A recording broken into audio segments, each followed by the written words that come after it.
Well, good morning. And a lovely one it is out there at the moment. It's sunshiny and going to be for the next couple of hours. Then we'll see some scattered cloud. We never know how to describe it, whether it's scattered sunshine or scattered cloud. Anyway, it'll be intermittent. You'll get a little bit of sun and a little bit of cloud. The breeze is gentle. I love that word about a breeze. Every little breeze seems to whisper Louise. Birds in the trees whisper Louise. I think it's Maurice Chevalier, if I'm not mistaken. A name that will not be familiar to a lot of people, but in his own time, a star. Absolute star. French star, of course. There are many stars in the heavens. Hi. So we're in the election mode, and it's Friday. And I've had some really good rants this week, and I'm getting people who are saying, yes, Keith, right on.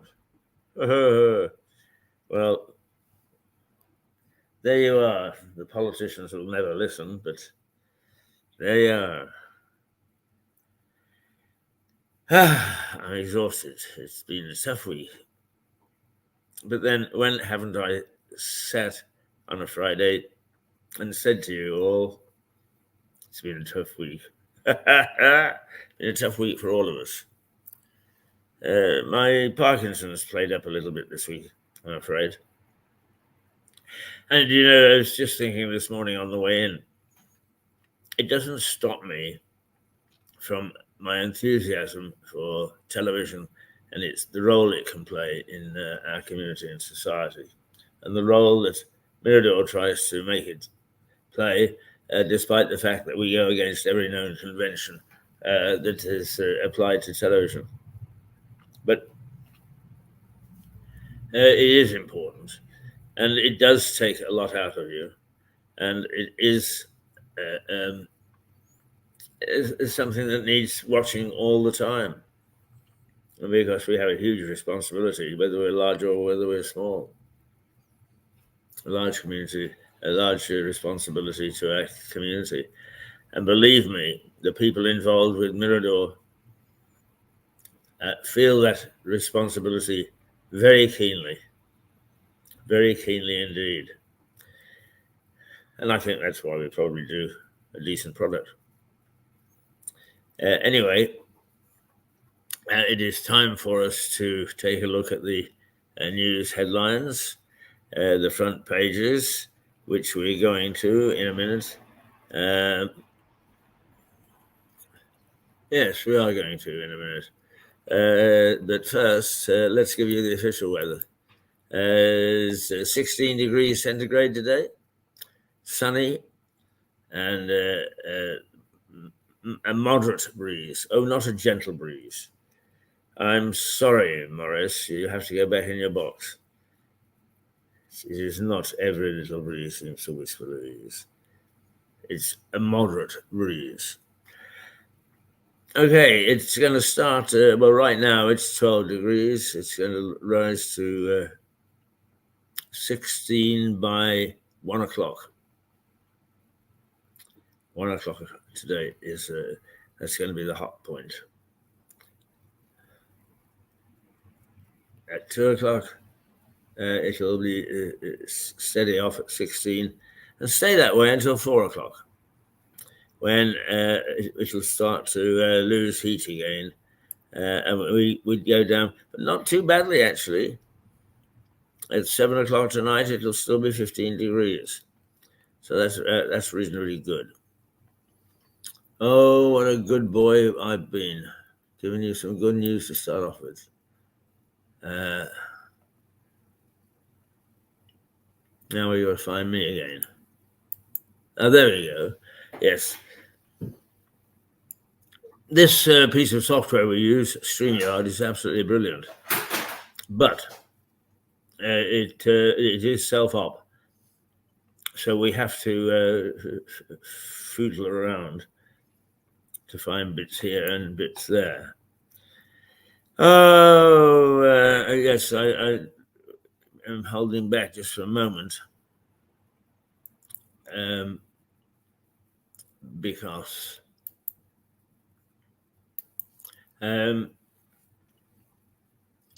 this morning is pretty. It is non-political, which is except for one newspaper using it for politics. But generally speaking, everybody has treated it for what it is, and that is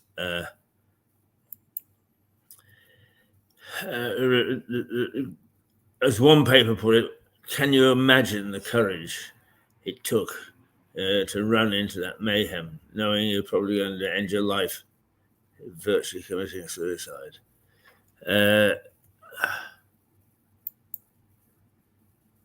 No, I can't imagine what courage it took, because I know for a fact I would not have that courage. I would not have that courage. And there's no sense in pretending. The last time I had that sort of courage on behalf of a uniformed soldier was when I was about 8, and we played Fall Down. Who actually got mowed down the best? And we awarded points, and then argued about about the results.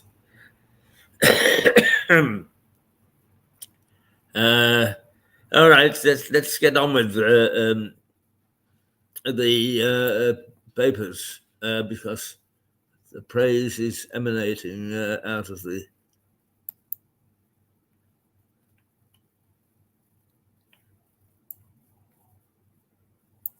Is emanating from almost every newspaper this morning. The Metro. The 80th anniversary of D-Day says its top headline, at the going down of the sun, and in the morning, we will remember them.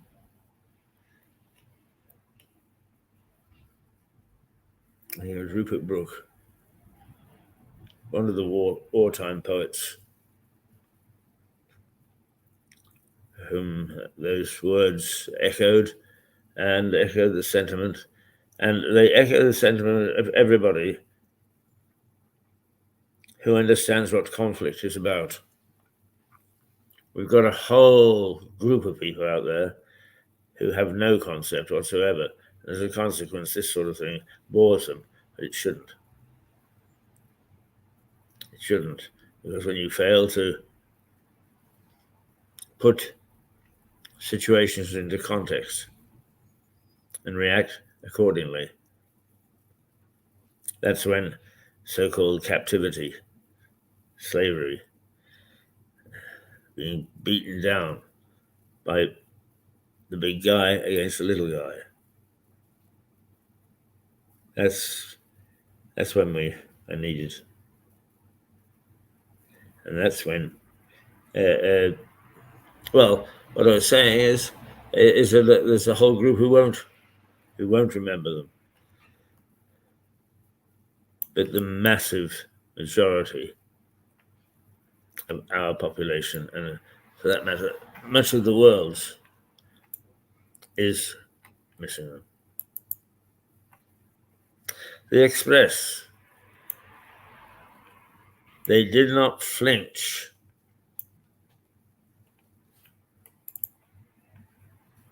They did not flinch, and it's got a photograph of a bunch of Tommies just about to go ashore.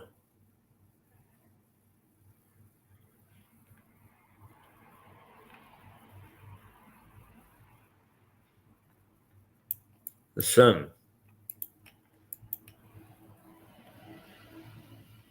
And look, they're going down the sun. The sun. It's almost impossible to grasp the courage it would have taken to run into the fury of battle that day.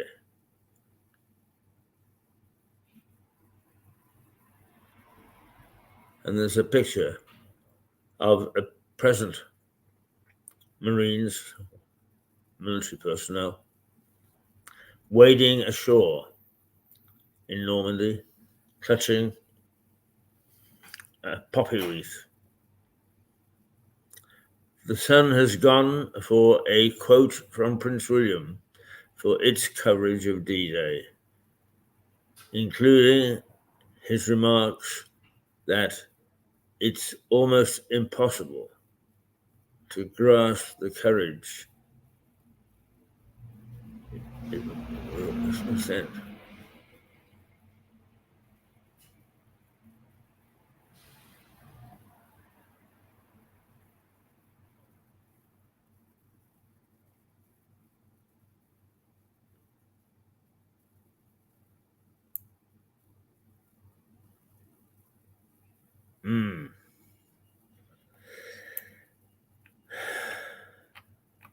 Quite right.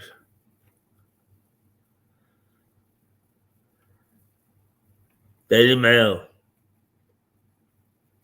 A salute and a prayer for the fallen.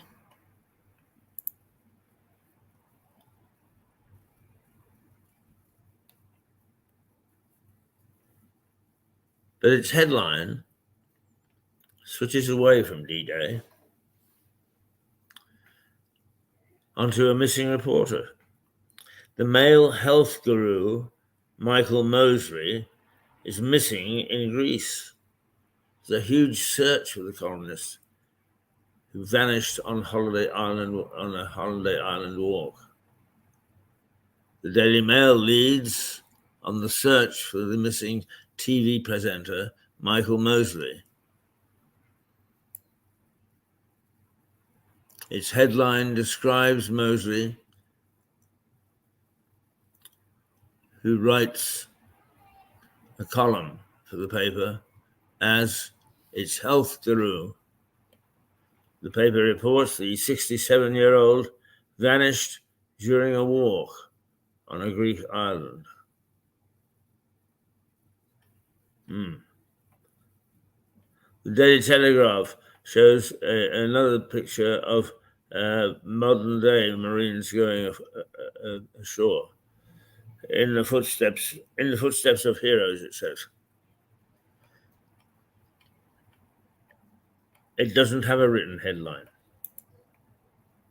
It just shows the photograph of the soldiers going ashore from a landing craft.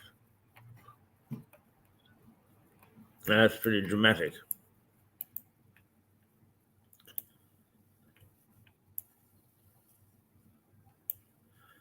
Telegraph leads on D-Day, but its second main story on the front page is about the forthcoming Labour Party manifesto, which it says includes a commitment to recognizing a Palestinian state before peace talks are over. The story is based on reporting from the Daily Mirror and the Guardian. We're reading it.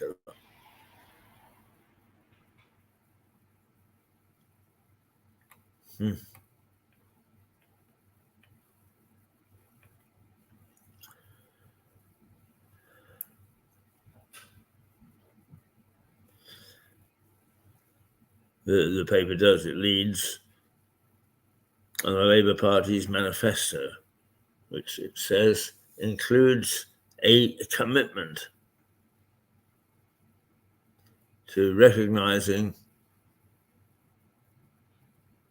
a Palestinian state.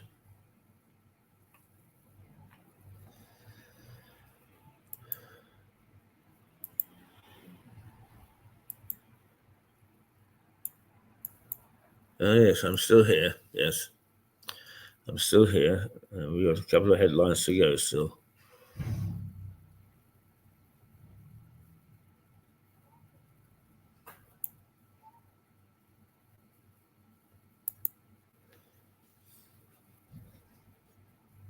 The Guardian.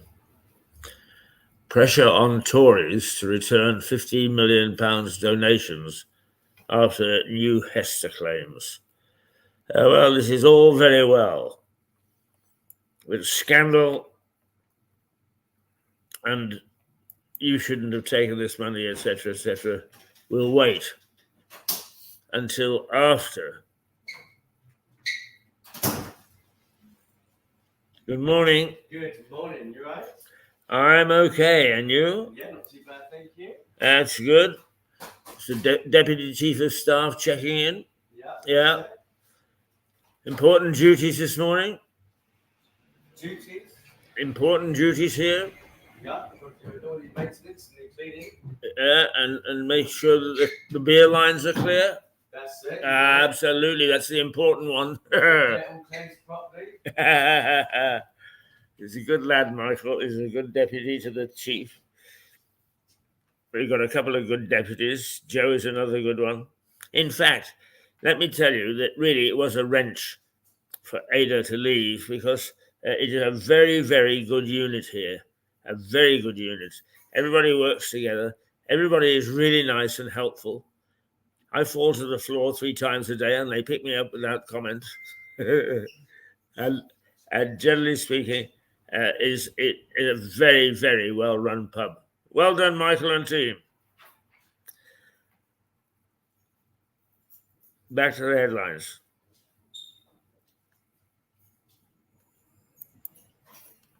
The Guardian. The pressure on Tories to return £50 million donations after new Hester claims. But what we want to know is, what are you going to do to improve our society? All this yelling at each other has got to go out of the window. The Guardian has an exclusive on Frank Hester, a major Tory donor. It has spoken to a number of people who have worked with him who claim he made a number of offensive comments. Oh, dear. The allegations were put to Mr. Hester by the paper, who did not respond. Oh, dear. We don't know what sort of comments they were. But the Daily Mirror, there's a little banner, Jack is out. So I assume that means Jack Grealish is not part of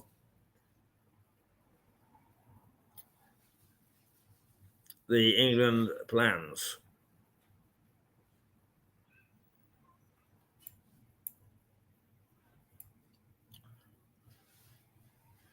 D-Day, 80 years is the Mirror's banner headline. Is the main headline is the Prime Minister ditches D-Day.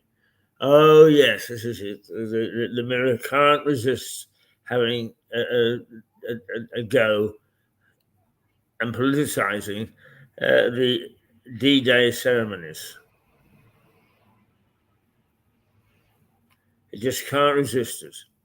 PM ditches D-Day is the headline in the Mirror, reporting that the Prime Minister skipped a major D-Day ceremony in Normandy.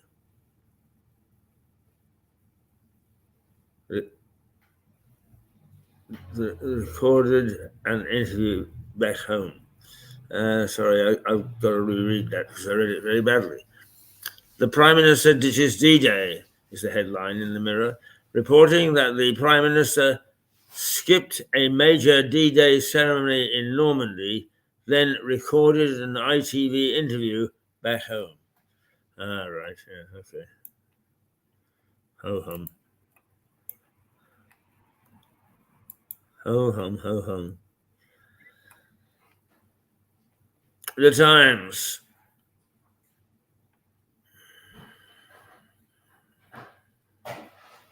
Green anti-Semitism storm. A story about a dossier on alleged anti-Semitism in the Green Party is the lead in the Times. The party said the allegations are serious and are being treated as such.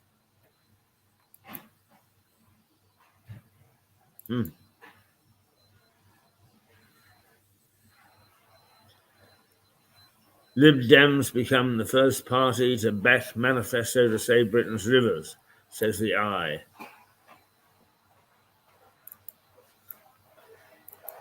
Oh, come on.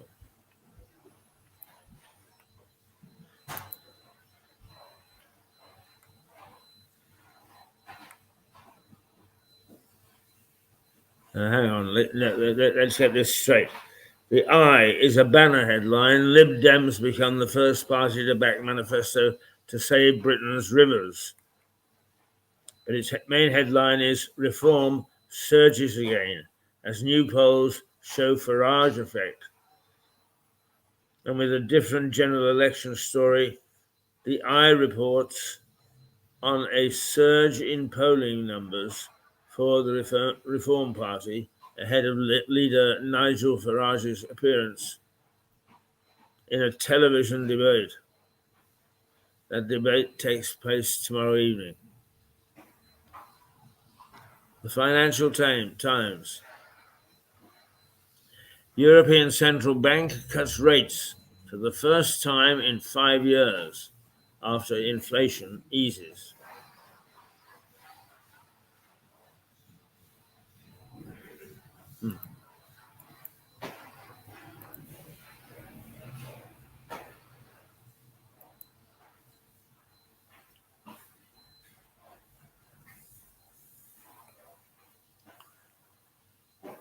Okay.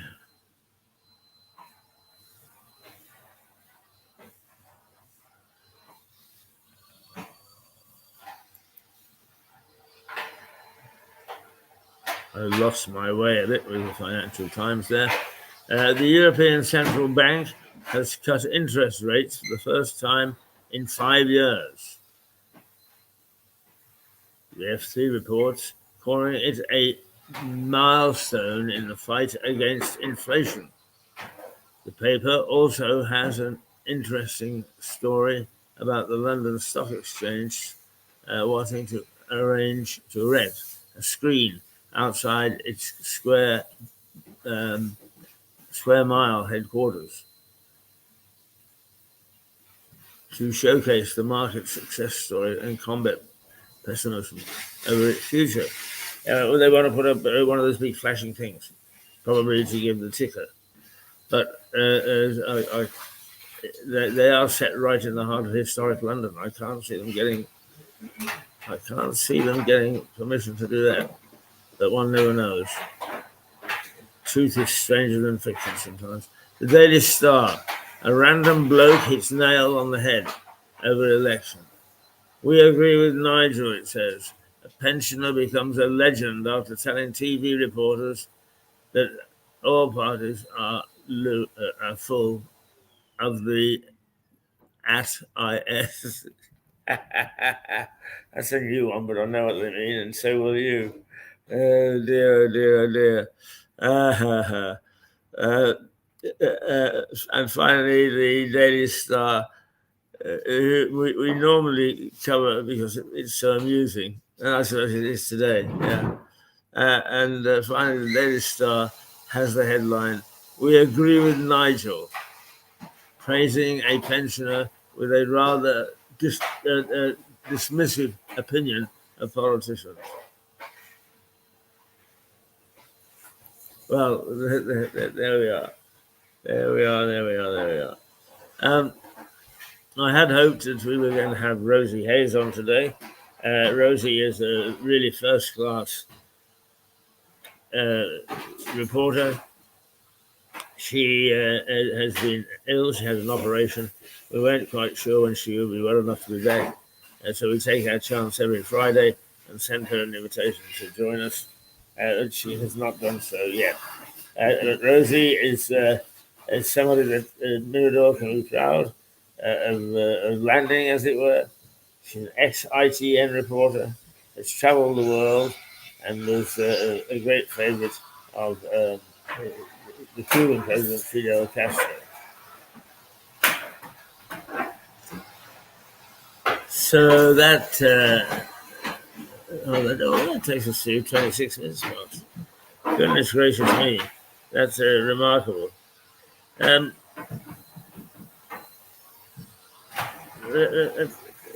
see if this camera is working. Oh, yes, it is. Yeah. Yes. Oh, we'll leave it up for a minute or two. Why not? Keep a bit of variety. And we could better clean up here because Michael is in it. I can feel the nozzle of the Hoover. He's going to start to run up and down my back. Get any scurf off. Oh dear. You can tell that it's live television at the Black Horse.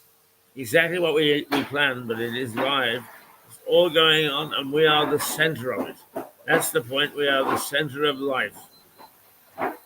We are the center of the activities in the community, and it's lovely, absolutely lovely. I think what we'll do is, I'm not quite sure what I've got here, but it is time for us to play episode 4 of the bloody part of Tiny Town.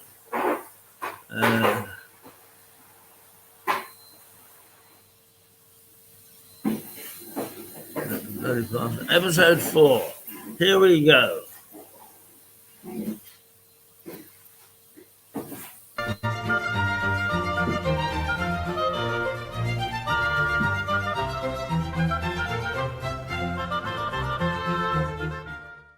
Vroom, vroom. The other day I felt a warmth between myself and Mole and Ratty, the two little characters from Wind in the Willows, as I sat on the banks of the River Ouse and let it drift by. Vroom, vroom. Today I feel more like Toad of Toad Hall, the animal that was always getting himself into trouble because of his excesses. Vroom. But horsepower is the essence of this episode, because horses played a central part in the history of Lewis.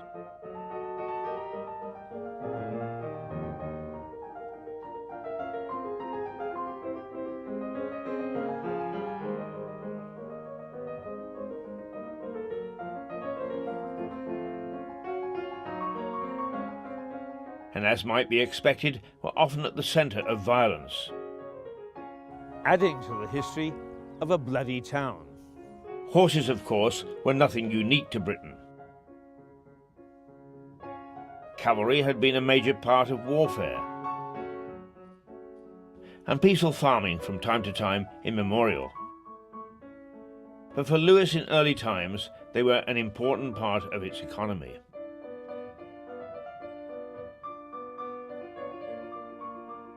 The Domesday Book, the first ever audit of England in 1086, records that anyone selling a horse in Lewis should pay to the reeve or estate manager a penny. The buyer also paid a penny. So a horse tax was in place more than 1,000 years ago. And so the horse took centre stage from the earliest of Norman times.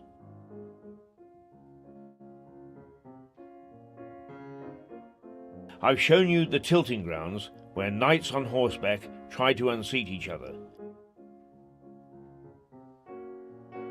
But that was nothing compared to the violence that Lewis races brought to the town.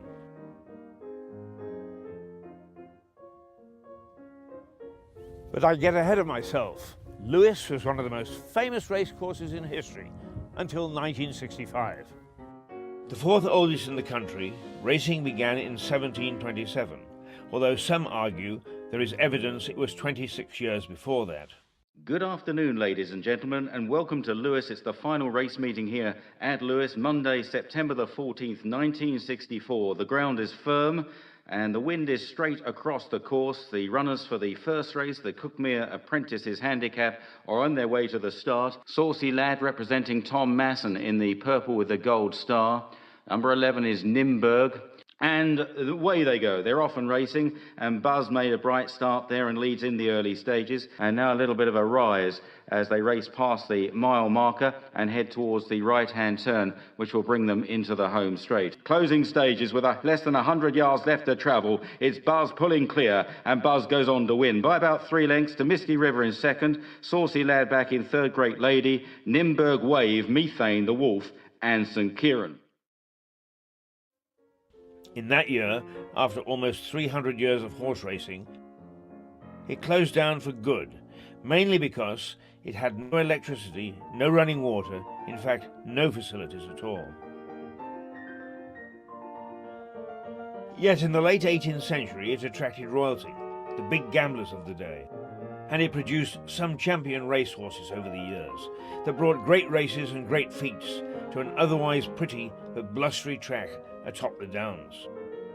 Considered by racing folk as the greatest racehorse of all time, Eclipse raced there in 1769. The Derby winner of 1793, Waxy, was a Lewis-trained horse, as was Charlottetown in 1966. Great jockeys rode there, such as Lester Piggott and Gordon Richards. And Barry, although it started in 1720 or so, you weren't here then, but you were, as a very young boy, involved in this racecourse. Yeah, I certainly was, yeah. I would say I was born on race day, 29th of August 1950. My mum's side of the family were all racing people, going back hundreds of years probably, so, you know, my gran used to take us up here. It's very quiet and serene today, so what was it like on race days up here? Very, very noisy. Hustle and the bustle of coaches coming up here, cars. I mean, all these places over here were car parks. You had all the horse boxes, the tote men, tic-tac men shouting the odds and everything else. Lots of entertainment going on, you know, and it was very, very busy.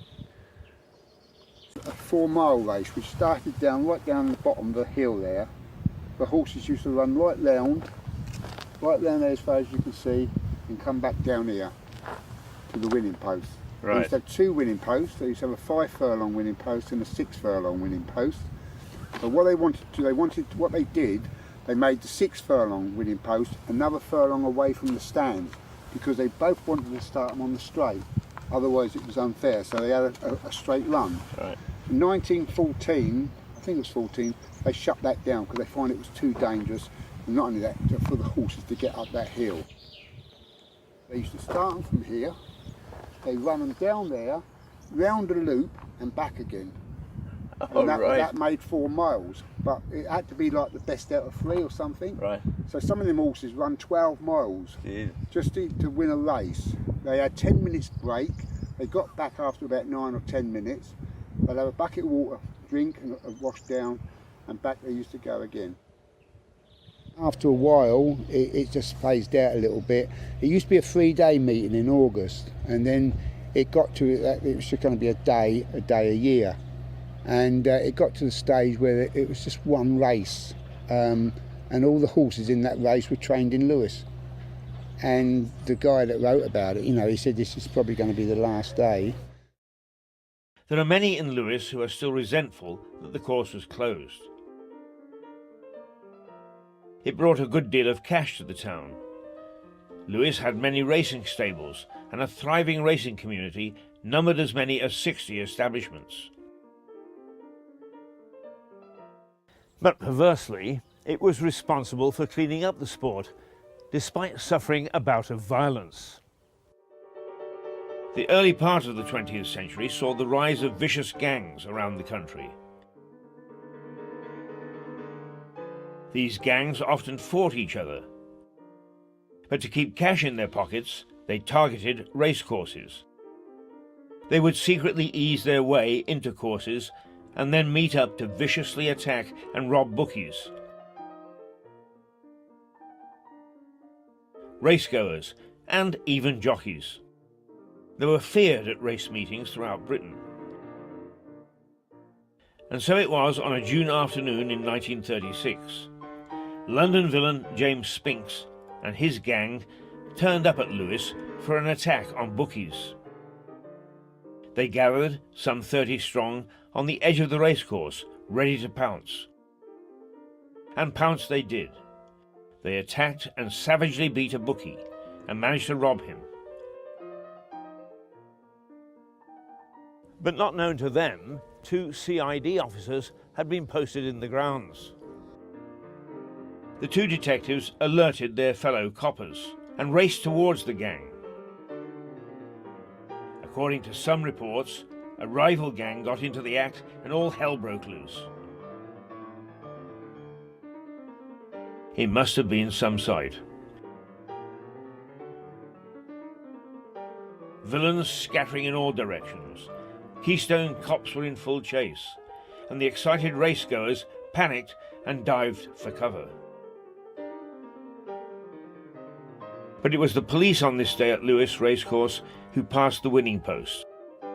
They managed to nick 16 of the gang, took them to Lewes, where they were sentenced to long prison terms.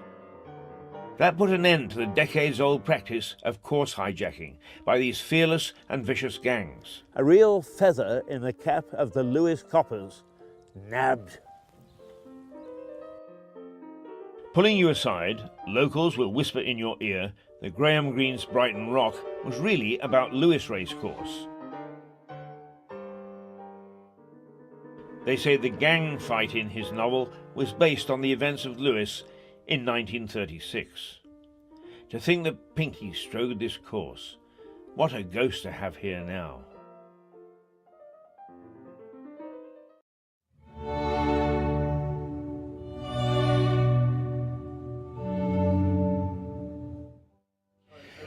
Pinky wasn't in the pub, that's for sure, but I bet you he wouldn't have bought me a drink anyway.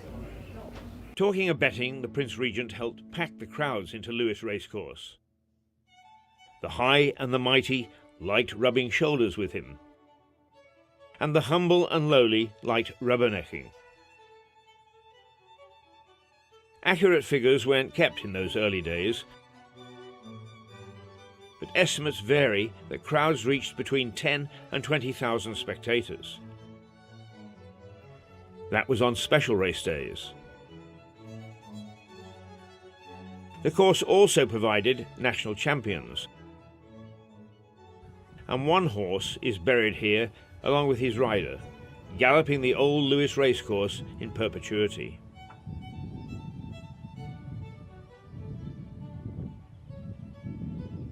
But the love of horses by the Prince Regent could well have resulted in his early demise. He was a betting man and a daredevil. As I've mentioned, the future king drove a coach and four down this street. There is no written evidence that the story is strong enough for this sign to be erected by the local council. The prince was often in Lewes, and a renowned gambler was part of his inner circle. Sir John Larday, a successful racehorse owner, lived in Lewes, was colourful, resided on the High Street, and was a gambler and horseman. His wife Letitia was equally as colourful. Accomplished coach driver, she had been the mistress of a convicted highwayman. The Prince, Sir John and their circle were notorious enough from their lifestyle as it was. But hell-raising Sir John went down in history for a wager in Brighton. He bet a larger and heavier man that he could carry him piggyback over Steen. When the man showed up, Larday insisted the man stripped naked because the bet didn't include carrying his clothes. This was the street that the Prince Regent drove his coach and four down, I tried walking up it. That's tough enough. But coming down is impossible.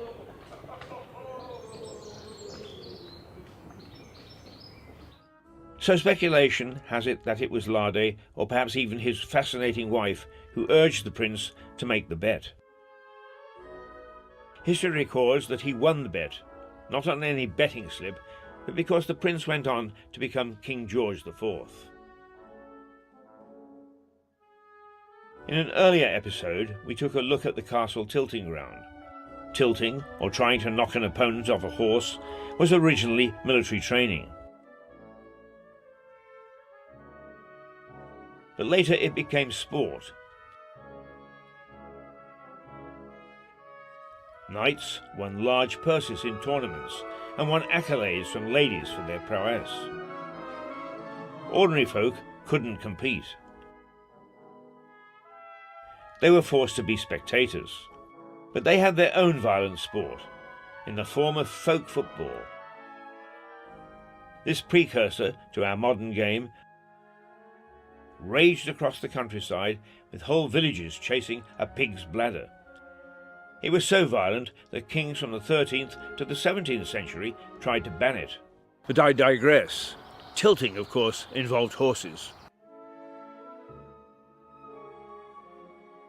And it was a sport that eventually gave way to a calmer pastime.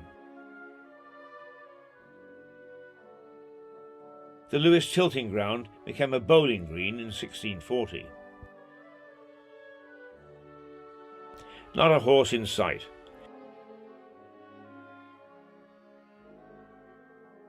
But typical of Lewes, it still plays the game the way Sir Francis Drake played it. And it is said gave inspiration to Tom Paine to write his Rights of Man after playing here. The horses never really disappeared from history. Fox hunting is recorded in Sussex in the late 18th century. But in Lewes, a traditional meeting of huntsmen on Boxing Day didn't begin until the early 20th century. Now, each year, the Southdown and Erridge huntsmen gather on Boxing Day ready to ride to hounds.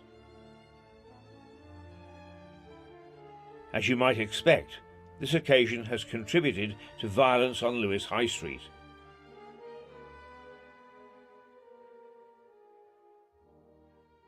Protesters have turned up for decades to protect the killing of foxes. It is now, of course, against the law to kill foxes this way. But it doesn't stop the protesters. Lewes is still a rural country town, so thousands turn out to cheer the riders down the high street. Clashes are inevitable, and each year they occur.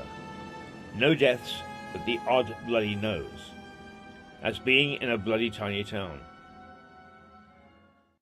When the hunt meets outside, and there are loads of protesters in balaclavas and so on, who strides out with a syrup cup, the tray held in the air, and offers a drink to the huntsman? It's Cliff. How does it feel going out to face the mob? Well, I suppose it can be quite scary at times, but I kind of feel that it's very necessary to keep the tradition going, as the master of the house has done this for about 150 years or so. And I've just trotted out for the 29th year, the 29th time, with the stirrup cup for the Southdown and Erridge hunt. So and you always do it, it's always you. Yeah. It's something God willing, I'd like to keep going. Well, you've got a cheering section in me, because I'm always there saying, "Go, Cliff, go!" I think it doesn't matter which side I take. It's a very brave thing to go out. And tradition is tradition, and it should be maintained. I totally agree with that. And there's about 3,000 people out there cheering you on, so it's rather nice. Now, when we're talking about horses, I mean, this is an old coaching inn. Yes, well, it became an inn, a coaching inn, about 300 years ago. And I was doing a little study some years ago when I was looking at previous owners from that time, and within that 300-year period, I've just found out that I'm the longest standing owner in the whole period, in the whole time. Yeah. So, with 28 years to my name. For many years, this town, like many in England, had horse-drawn vehicles of bread and milk delivered by horse-drawn cart. But remember the past and 63 pubs in Lewis. Yes, you've guessed it, so was beer. And it still is. So deep is the horse embedded in Lewis society that the remaining town brewery, Harvey's, still delivers its products in a horse-drawn dray. And it tastes all the better for it.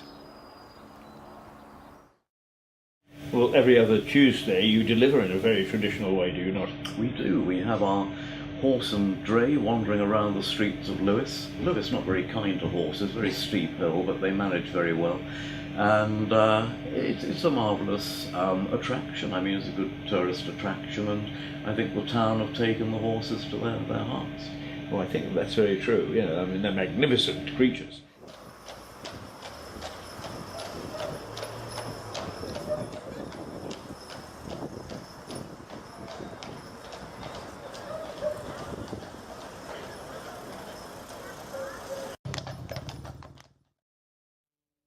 So I'm closing this episode on a relatively modern phenomenon.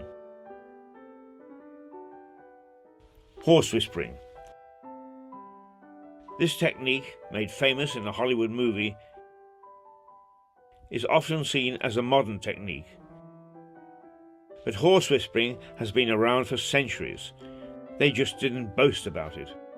That was because they were thought to be witches. Witches were executed in a variety of ways. But after a French horse whisperer in the 18th century was burned at the stake along with his horse, others kept quiet. There's no record that horse whisperers were ever burned in Lewis. We were too busy burning humans. But the craft stayed below the surface.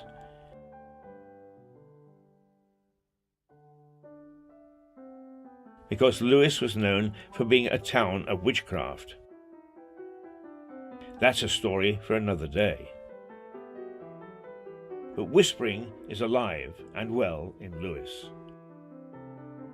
The horse. A part of Lewis history from Saxon times to this very day.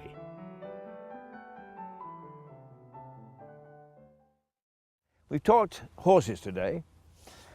How the Lewis Hunt tears down the High Street on Boxing Day. How the Prince Regent risked his neck by driving a coach and four down Keir Street. And how the old Lewis racecourse at one time flourished, but today is lost. Thankfully, not forgotten. Oh, exhausting. I feel like a drink. No pub up here. Whoa!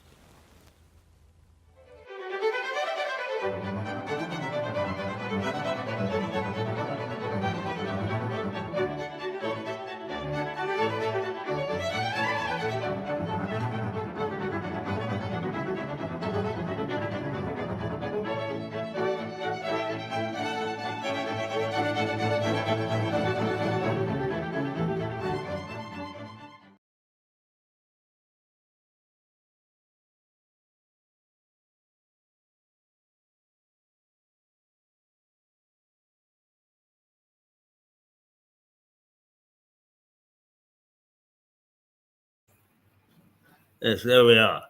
Another episode of the history of Lewis, which we play over a period of weeks because there are many people who have moved into the area that simply don't know. But this has been seen by millions over the period of 3 or 4 years, and there are millions more who say they would like to see it and didn't know about it.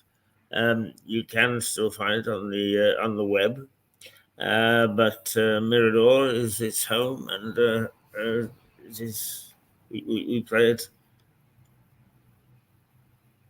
on a regular basis.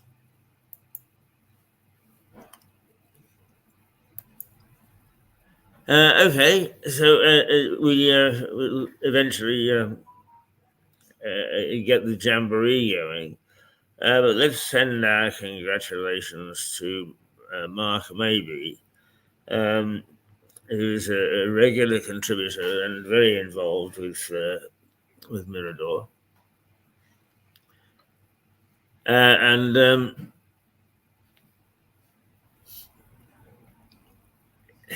I think that we're sending congratulations because he's been invited for an interview at Keele University, which is an established and a very respectable institution, to sit on their board. I think it's their board. It's certainly an advisory board, and he's got not only a long history in academia, but also is an innovator, is a thinker.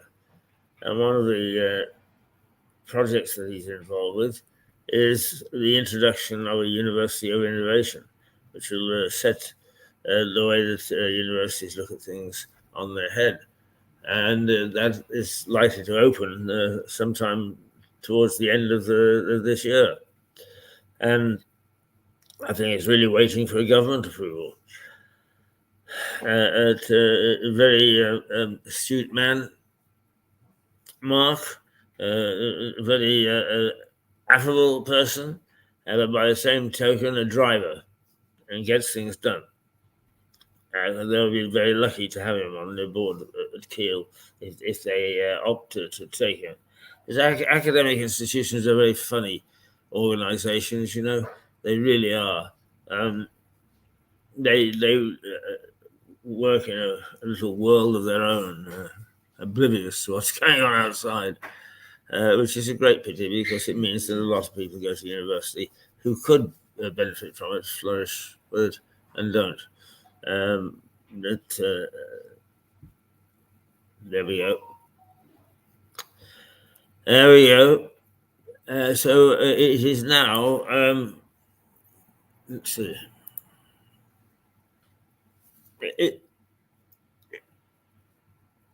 It's 8:53. 8:53. So we got a few minutes before Harry Atherton joins us from Normandy, and Harry is another very solid member of the team and very good mind. I'm not sure whether we've got. No, yes, I am sure we have got Philip this morning, but for another month he takes his wife to work, and so has to join us late. Now that is dedication, taking your wife to work each morning because you're the one that's retired.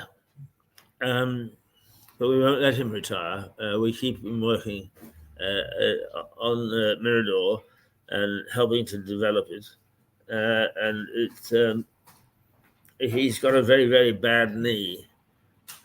So that prevents him from doing many things which he might want to do. Mirador is cathartic. It keeps him going without ruining his knee and therefore ruining his life. And then at around about 10:30, we shall have Melissa Conti joining us from New York. And Melissa is a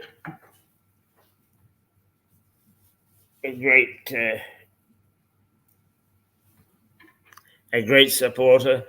I have worked with Melissa since 1990. We've always not even always seen eye to eye, but we've always got along very well professionally. And I have great admiration for her. And she makes comments on the world around her, particularly the American world. And they are well worthwhile taking note of because she's a very astute lady.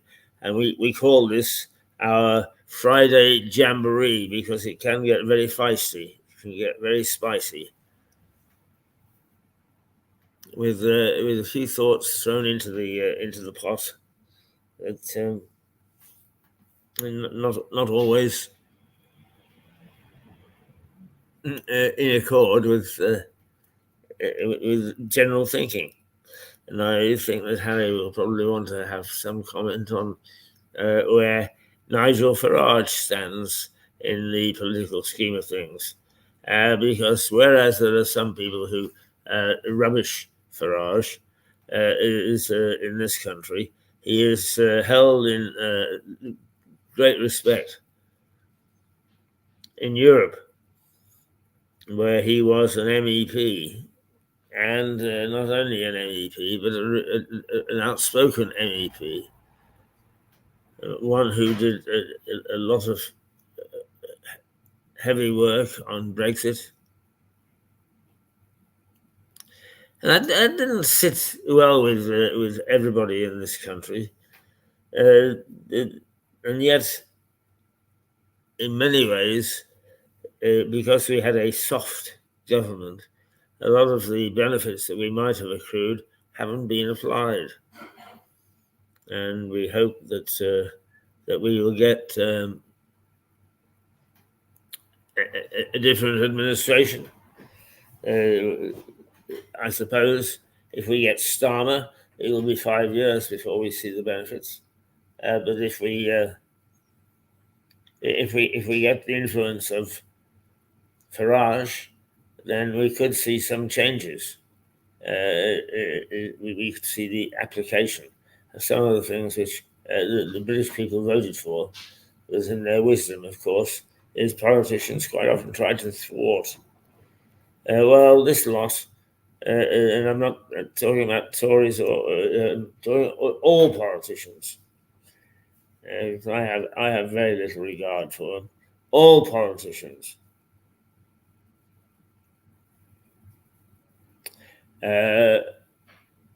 have taken the whip, and I don't mean the political whip.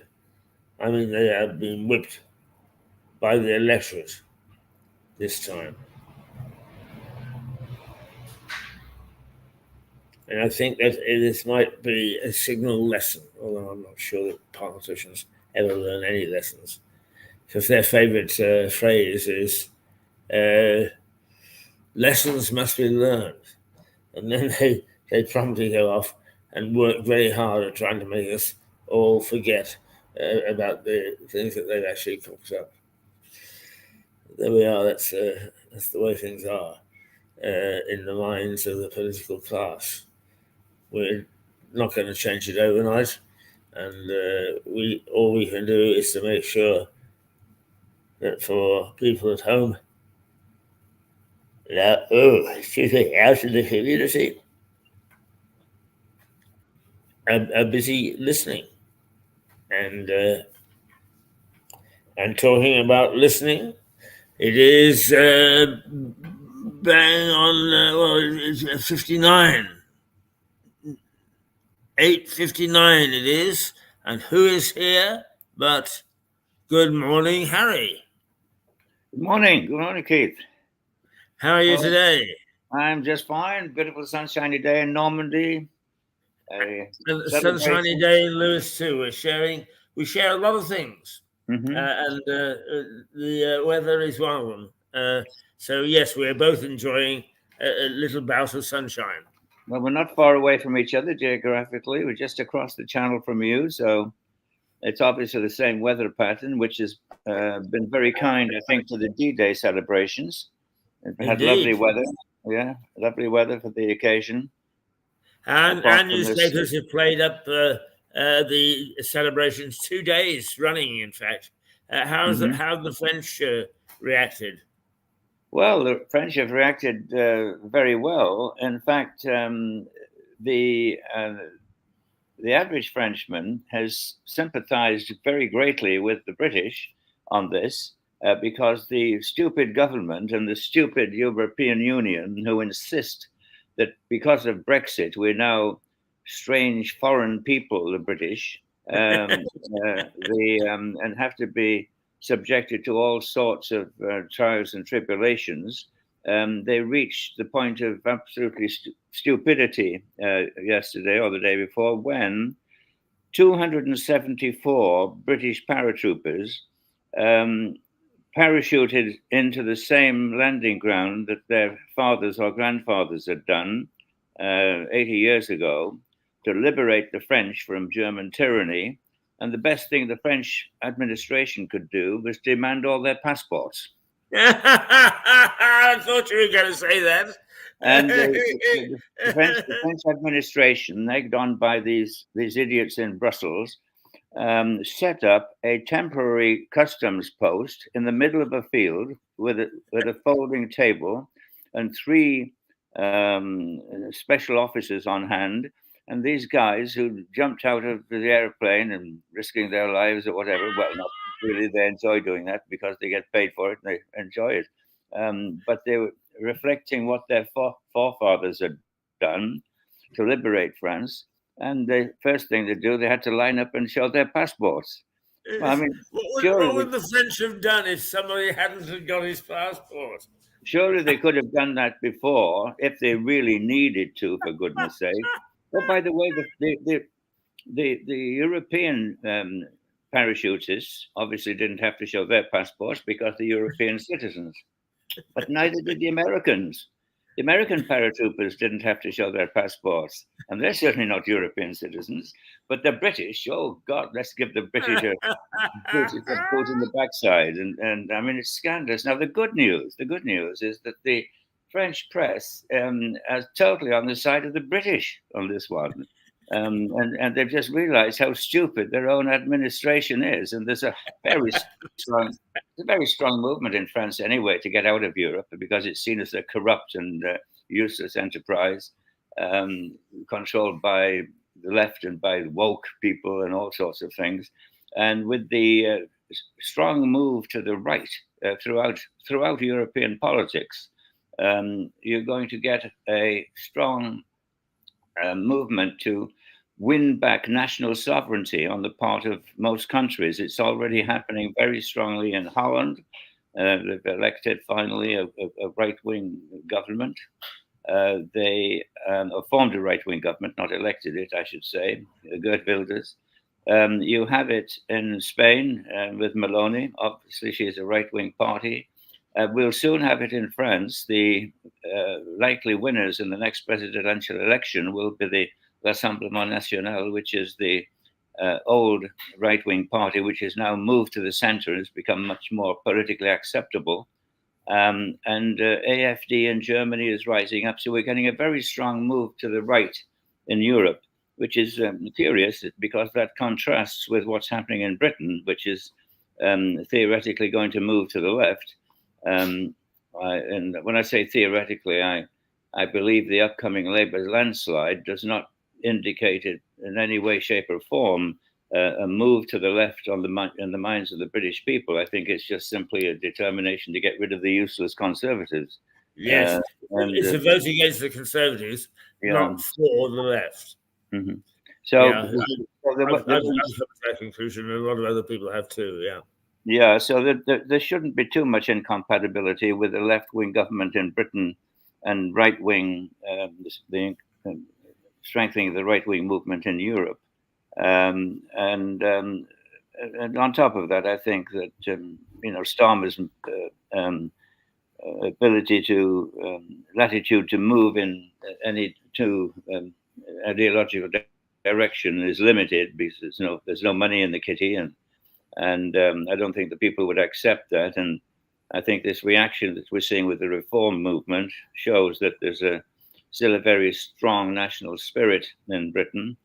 And as soon as we get rid of this hopeless Conservative Party and hopefully completely because they've been taken over by the Wets. They're no longer Conservatives anyway. So Yeah.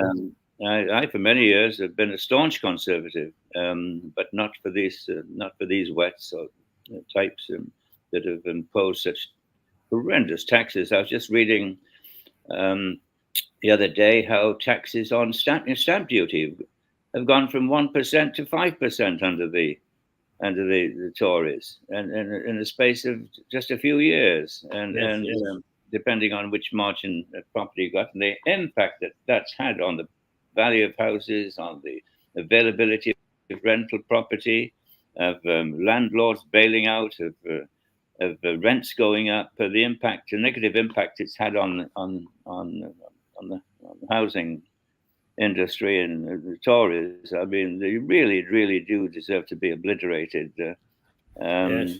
And I'm speaking as a It's Tory. just a party of opportunists. It's not a party of Conservatives. And I'm speaking as a Tory, and also an erstwhile Tory. Scandalous. I do hope Reform does well, because they seem to espouse conservative values. The main points of their manifesto, I don't see how one can argue with them. They're just all common sense propositions, and but they're new and they're untried, and therefore, I suppose the cautious British public will not vote for them to a great degree. But I think it's the beginning of the future, and I just hope they make their mark and come in second place to form the official opposition, and then what's left of the Conservatives may join them if Reform would have them in. I don't think they'll want the Wets, and of course, what the Conservatives have been doing recently is they've been parachuting all of their Wet membership into safe seats, supposedly safe seats. So what is left of the Conservative Party will not again be true Conservatives. It will be the Wet, woke, useless side of the party. So I don't think Reform would want to absorb them into their ranks. But it's all something. It's a very interesting time. I think since Farage has thrown his hat in the ring, it's changed this election into something much more interesting. It was rather boring. It has indeed, Harry. You're absolutely right. And the poll yesterday, of course, took Reform to within 2 points of the Tories in the standings. Sure. So it's brought a little bit of interest to it. People who would have stayed home maybe will go out and vote. I don't think it'll change the outcome. No, it's too late to change the outcome. I mean, you need to win people's trust. But it does seem as if now the population, the electorate, are taking a look and saying, this isn't too bad, because there were a lot of people, I'm quite sure, who were going to abstain from voting because they didn't see any choice. Mm-hmm. No, it's interesting. It's brought an interest to it. So July the 4th, it's and we know what the result will be, but unless the polls are terribly wrong, it'll be a Labour landslide.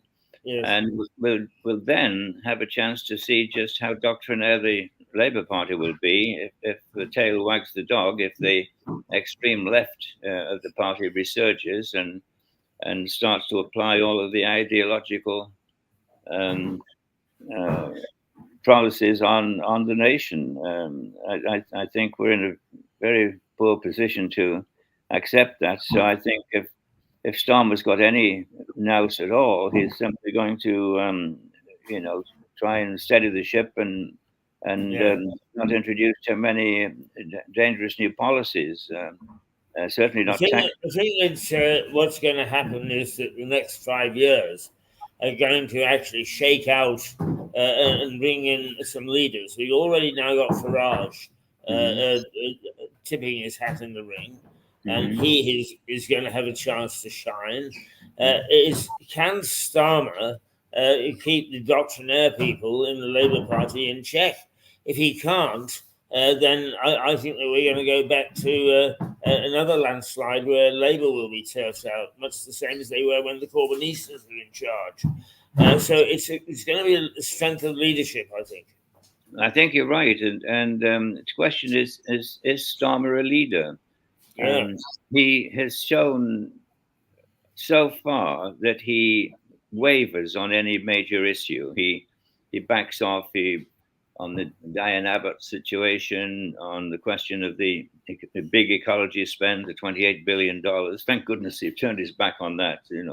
This ecology racket has gone far enough. And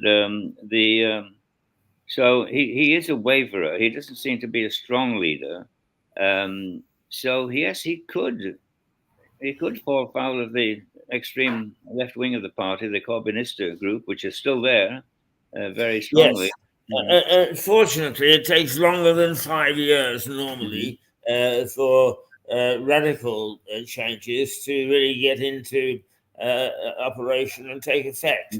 It does mean sort of wobbly politics for, say, 10 years, but nonetheless, at least we won't fall into the trap of going into the totally left-wing domination.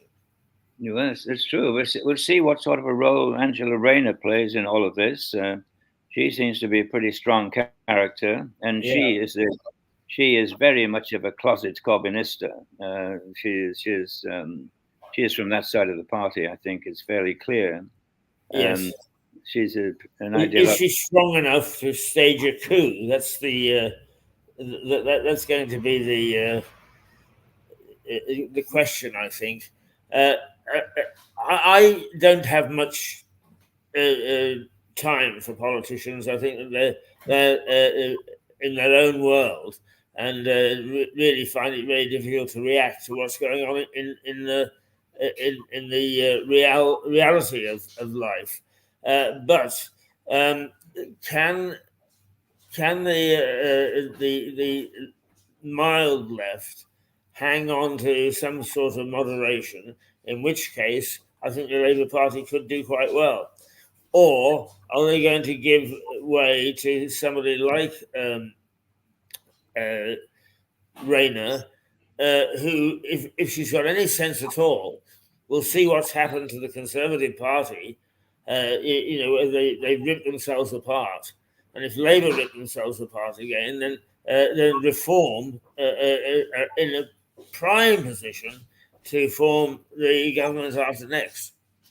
Well, I think you're right. It depends what influence the more moderate Labour Party members would have. But I'd like to identify them. I can't think of any moderate Labour Party representatives, certainly not on the front bench. They're all fairly doctrinaire. They're very much left wing. If there is anybody who you might say is reasonable, it's the poor Rosie Duffield in Kent, who is being marginalised by the party. The Prime Minister goes to Kent, doesn't even call his local MP, doesn't even get in touch with her. She is the reasonable side of the Labour Party, but I can't name anybody else that you would say is, well, a middle of the roader. No, I agree. They're all a bunch of left-wing rabble, really, when you come to think of it. Well, I suppose one can expect that to some extent, Harry, because under Corbyn, of course, they were left. Is in some ways, Starmer has managed to bring them back to left. Perhaps they will learn the lesson after they're drubbed next time around, and they will turn into a moderate socialist party. But our system of governance in Britain is always going to allow a doorway to sort of far left people becoming opportunists and getting some sort of power. Well, I think one of the dangers, which is a corollary here, it's a new contradiction, an oxymoron, if you will, is the fact that the the danger is also a safety net. And by that danger, I'm referring to all of these extra government organizations. I believe you call them quangos in England. Quangos, yes. Where not only policy, but decisions have been devolved down to these people, and many of them, are running sections of society, regardless of what the government wants. And we get huge monolithic structures like the National Health Service, which is far more powerful than the government. It's if they sneeze, the government catches a cold. So these are mechanisms which prevent any central government from going too extreme, either to the right or to the left. So they're a protection against extreme actions by government. The danger is that they become the surrogate government, that they replace the government, and even the people who are applying the laws, which are the civil service, this huge blob of hundreds of thousands of people has moved from what we can see to the left. It's become highly unionized. There's a very strong argument that people who are responsible for public duty should not be in unions. Unions are aimed at the collective interest of their members. And if the purpose of the entity concerned, if it's the police force or what have you, is to serve the nation and not a particular group of people, then they should not be unionized. I'm strongly in favor of unions. I think they're a very necessary part of society. But when you've got unions that can just pull off the medical services overnight, or pull off the police protection overnight, or pull off whatever act the government wants to perform, they should not have that power. So You're quite right, Harry. The NHS has made a tragic mistake, though, because it upset Mirador television, and therefore it's showing its first crack. But that's to say, these quangos and these external groups, the civil service, if you will, because that's become a force unto itself, where even the permanent chief secretaries, contradict their minister and that sort of thing. At least it forms a safety barrier, a safety net. But it takes power away from the government. So I think it would be very difficult to have an extreme government in Britain, because the controls are so strongly in place. Yeah, and once again, I think it would depend upon the strength of the leader. I mean, the last really strong leader who broke that sort of partisanship was Margaret Thatcher. And we haven't had a leader since who has shown that sort of strength. But, bit by bit, even though he had to go through the phase of balmy Farage, people are beginning to realize his worth. And I think that Farage could turn out to be the next Thatcher. Well, I think he could, and I'm very impressed with Farage. He's a bit theatrical, but that's his style. Thatcher's style was much more, hands-on, firm, and all the rest of it. But you've got to remember that Thatcher was stabbed in the back by her own party. This is when the Conservatives' wets were starting to, people like Major, and we've got this clown Cameron in there now. I mean, this back in there. I mean, what the hell he's doing there? I have no idea. Useless. I mean, one man's opinion, so nobody has to agree with me, but that's the way I see him. So Maggie was stabbed in the back by her own party. So that's the kind of people we're dealing with. But I mean, even from Caesar's time, that has always been the case, hasn't it? I mean, even strong leaders, only unless they actually take away the real rights. I mean, the way that Putin has, for instance, is that you're always open to being having a palace revolution. Sure. I think you're right in the sense that time limit is imposed, by that fear as well. I mean, Thatcher was lucky to go for 10 years, and I don't think anybody could have gone much longer unless they'd have managed to change the legislation and the constitution that enabled them. I mean, how many years has Putin been going? Oh, gosh. 16, 17 years now, I think. At least. Except a politician for whom I had incredible admiration, Gorbachev,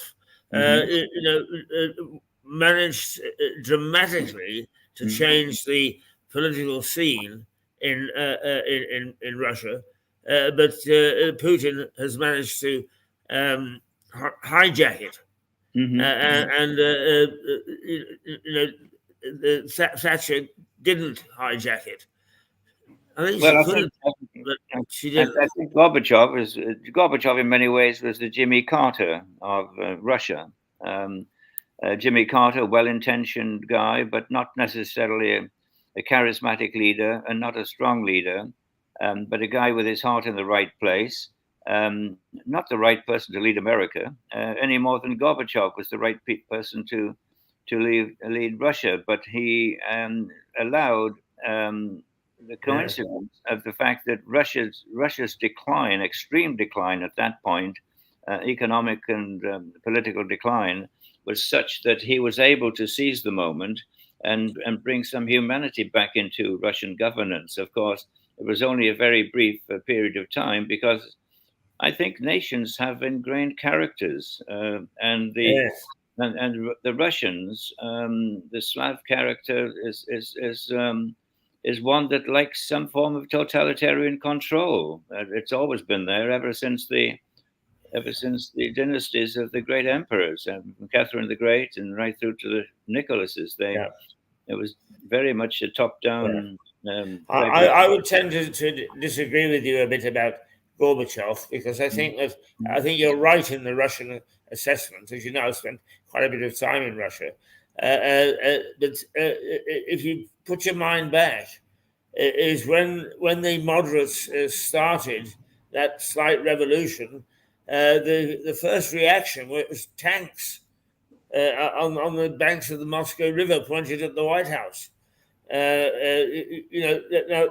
You've got to have some sort of moral fiber to go and stand in front of a gun on a tank, which they did. The fact that it's all gone squirrely, I think, was not necessarily because of a Carter-esque approach. I think you do have to be very careful.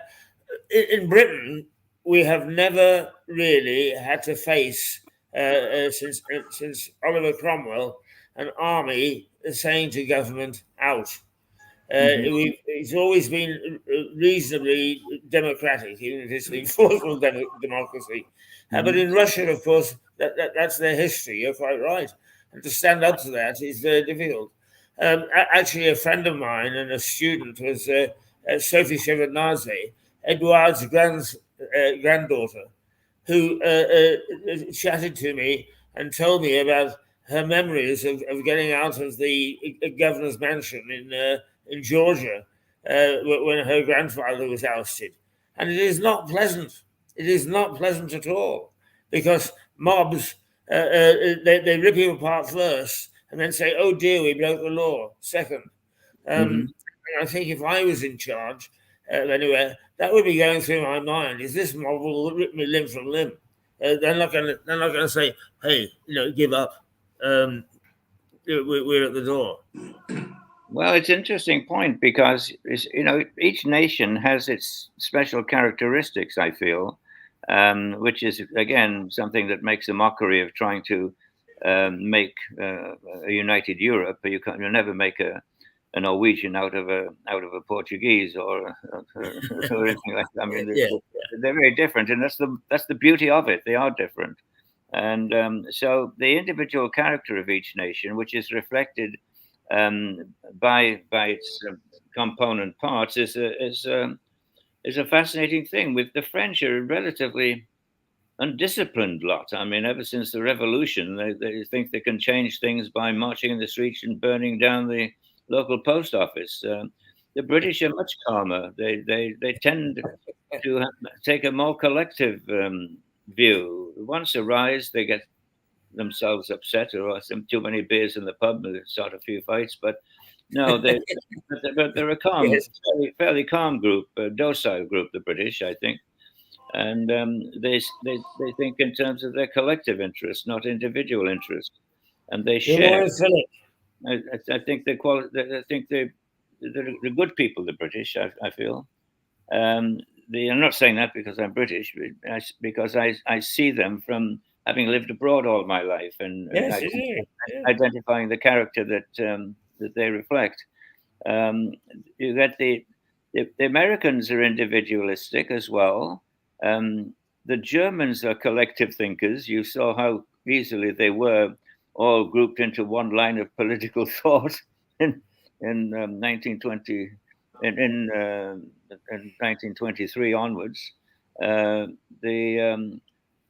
Slav character lends itself, as I say, I think, to totalitarianism. Obviously, you get rebels who, anarchists and all sorts of people. But the general feature that the people embodies the people is that they are followers rather than leaders. Yes.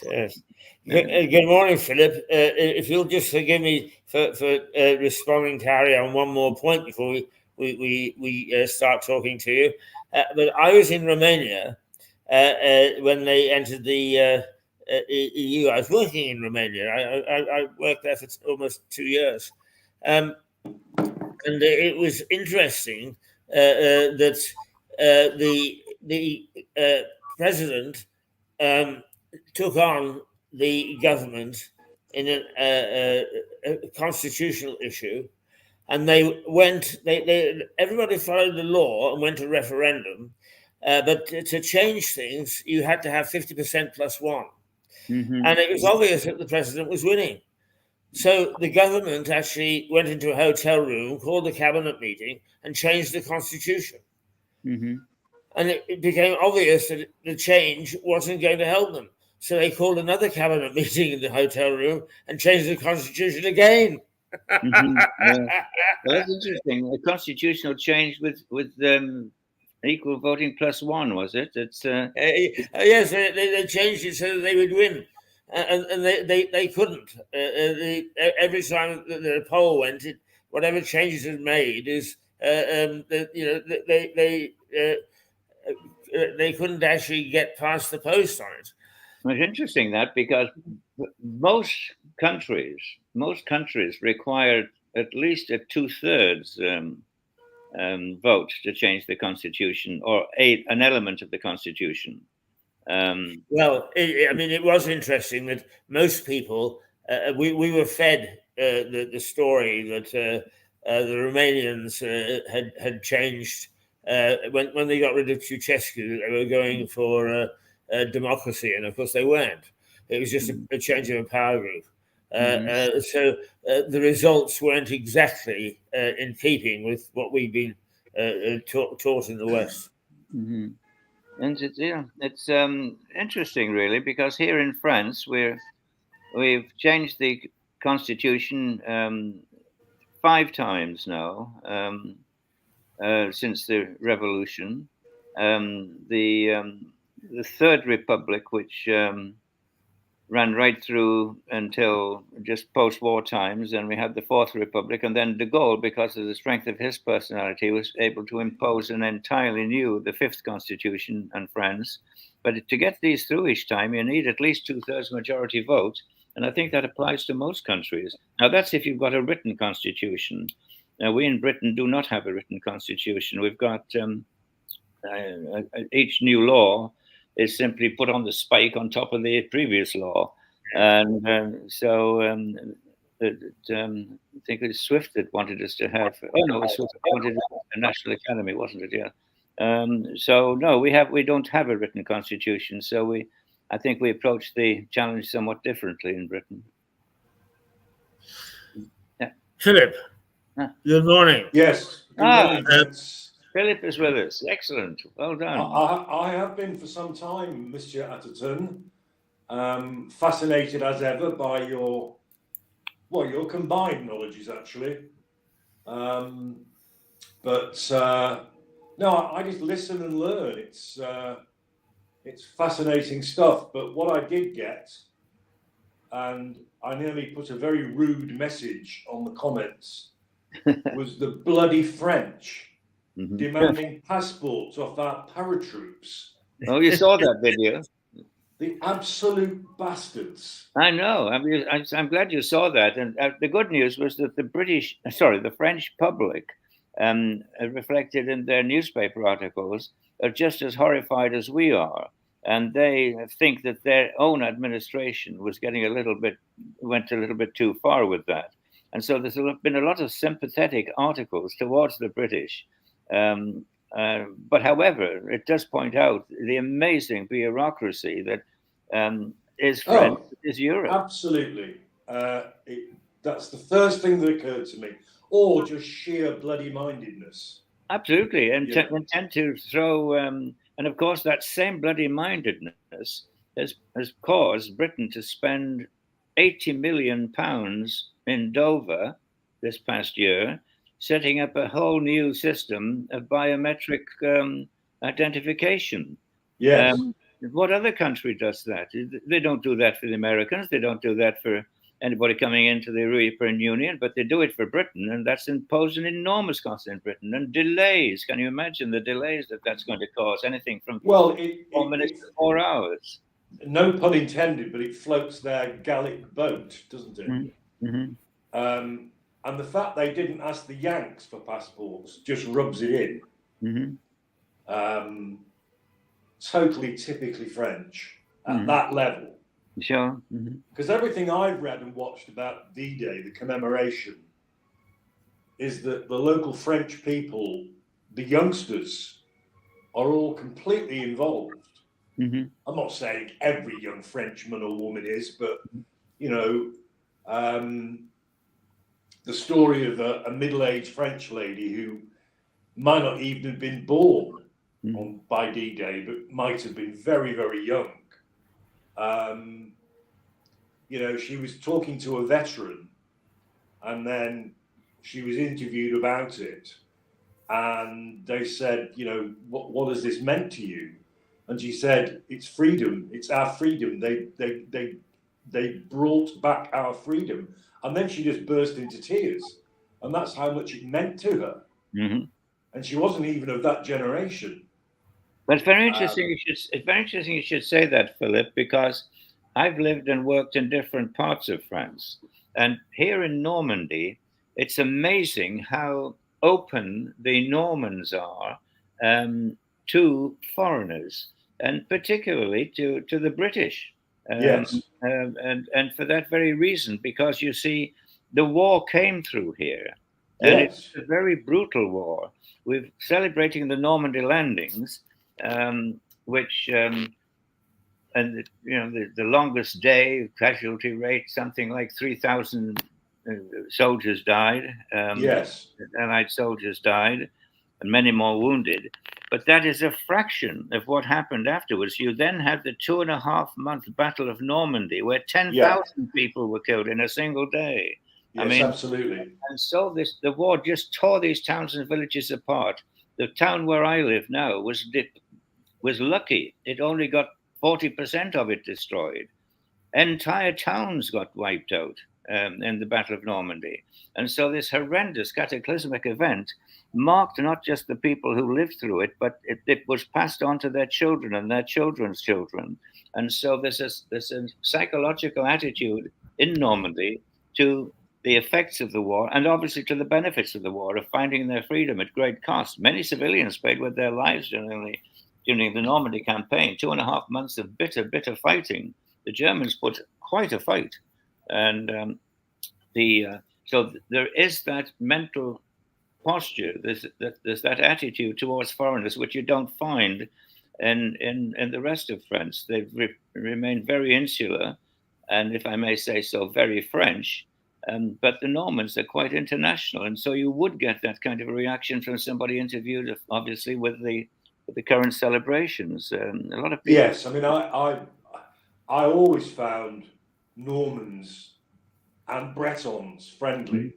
I'm not saying I found other French people unfriendly, but certainly there was a warmth about Normandy and Brittany that I thoroughly enjoyed. In fact, as I mentioned, when I, as a very young man in the 1980s, did the vendage down near Bordeaux, Libourne, the wife of the manager of that vineyard, their family name was Renard Fox, but she was from Normandy originally, and her father was a German soldier. Extraordinary. I didn't have enough French then and maybe I wouldn't have even asked it anyway, because I imagine her mum must have gone through hell. But so there's all these links. And something else you've highlighted, you see, I have always been interested, fascinated, arguably obsessed with the First World War. And a lot of that is to do with the sheer scale of the destruction, the sheer loss of life, and yet this extraordinary sense of patriotism, military dedication, and courage. Well, I think we forget that the Second World War was dreadful. And as you just mentioned, Normandy got off very lightly in the First World War. It was always behind the lines, that I recall. Yes. It was more the Pas de Calais. Well, it's further north than that. It's up in the Somme where the concentration of the fighting took place in northern France, which is where the great battlefields were and the great slaughter was. But that's based on the principle of generals usually fight a war with the tactics of the previous war. Well, that's pretty much what happened, as you rightly say. And modern lessons were learned. I like to think by the British and the Allies in the second, and so for Normandy, you may agree, it would have been their first proper, very sad taste of military destruction. In recent times, yes. Historically, Normandy has been quite a battleground between the different political factors. So war is not a stranger to Normandy in historical terms. But in modern warfare, they got away free in the First World War, but sure as hell got hit badly in the Second World War. Yeah, absolutely. Because as you say, the Germans were fanatics. They fought really hard, didn't they? Well, they fought individually hard. They were misdirected. They were badly led.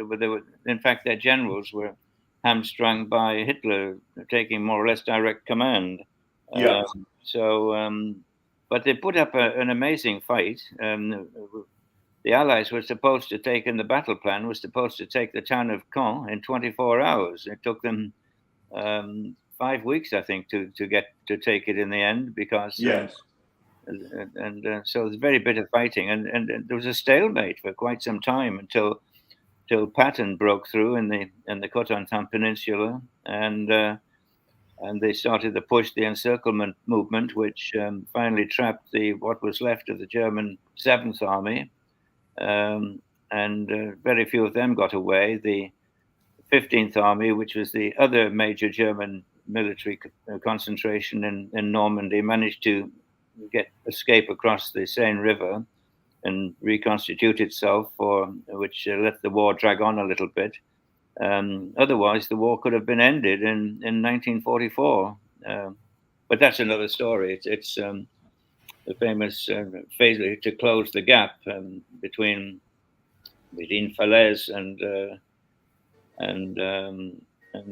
where I suppose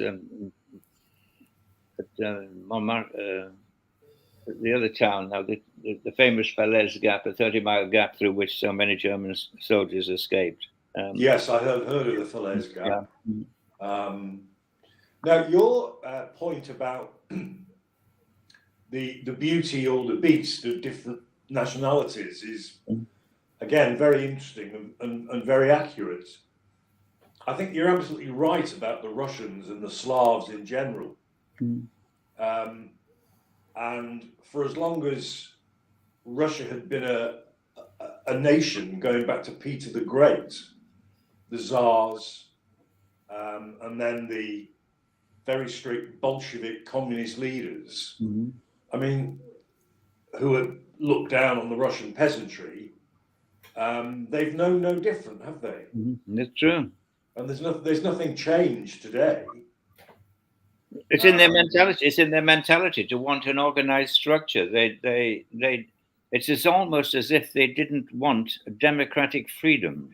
Yes. They want somebody to direct them. They're not individualistic. They're collectivists. Mind you, every time they've tried to apply a collectivist solution to their economic problems, such as farming in the 30s and what have you, it turned out to be a disaster. Oh, absolutely. But I would imagine it's a nation that is easily led, I think. Yeah. Yes, which in a similar way, the Germans were under Hitler, but of course, we have to blame the Versailles Treaty, frankly, for that and the shattering effects on employment and everything it had in Germany. So the history I have read upon with Hitler, who I studied in some detail many years ago at the grammar school, was that he just had these buttons he could push.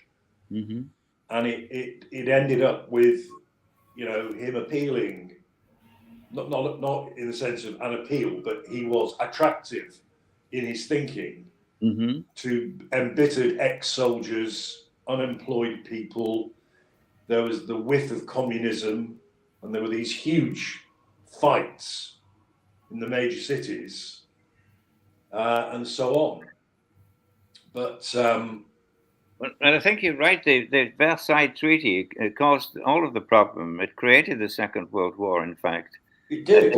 It ensured that the Second World War was simply a continuation of the first. Yes. Starting off from the principle that the German military did not think they had lost the war.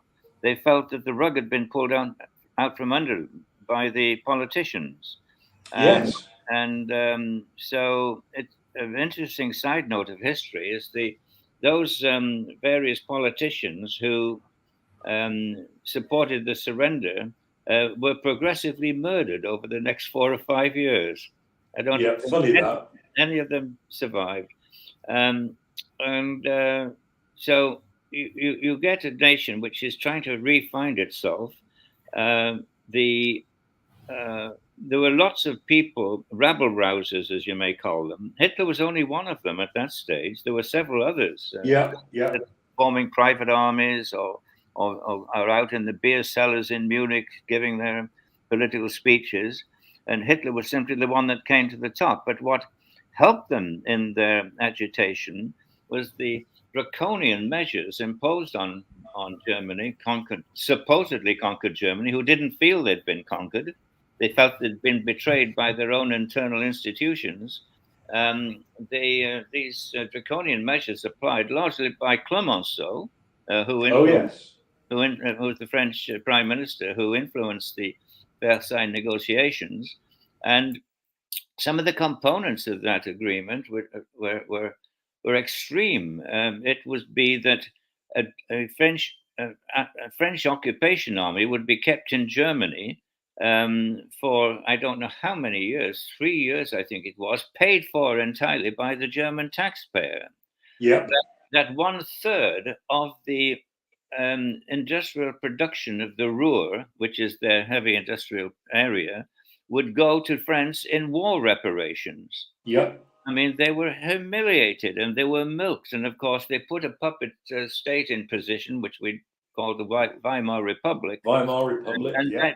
they couldn't govern because they had their hands tied behind their backs. So against that backdrop, all of these rabble-rousers, of which Hitler was only one, they inevitably came front and center. They were secretly helped by the so-called establishment, meaning the old military bodies and the former industrialists who had lots of money to make from rebuilding Germany again from scratch. And even the people like Hindenburg, the Hindenburg supported Hitler. Poor old Hindenburg, he left this world the same year that I entered it, 1936. But anyway, so that's what led to the resurgent Germany, and largely triggered by the draconian measures of the Versailles Treaty. So you put your finger on it completely, and I think most historians agree on that. I'm just parroting here what has been said by the experts. It's not that I'm an expert in it, but I've read sufficiently about it to know the principles of it. Yes, well, there was a book published some years ago that I bought and read. It was a bit turgid. It was called The Pity of War. And that espoused this. It's more than a theory. I mean, one of the very first books on the First World War I bought, which was a pictorial book, and I almost didn't believe it at the time.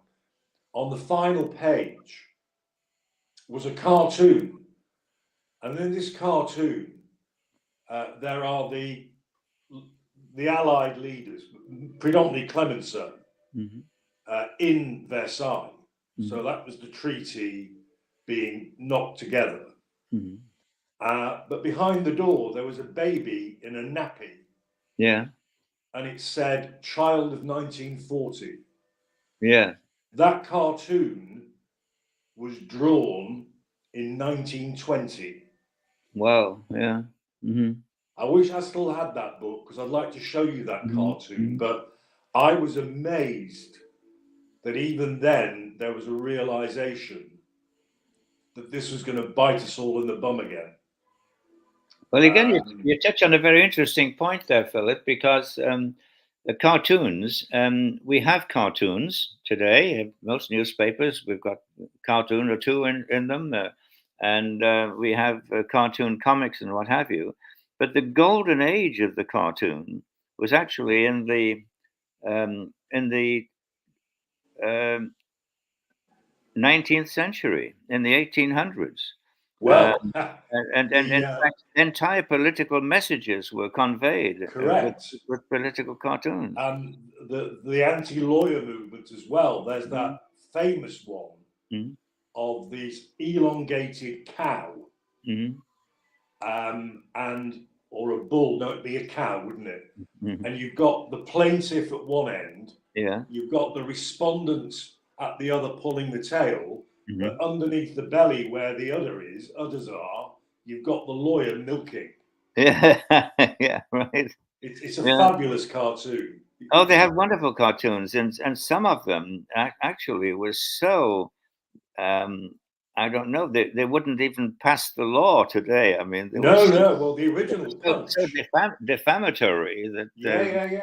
The original Punch. You couldn't say in words what they said in pictures today without ending up in the Husko, in the prison.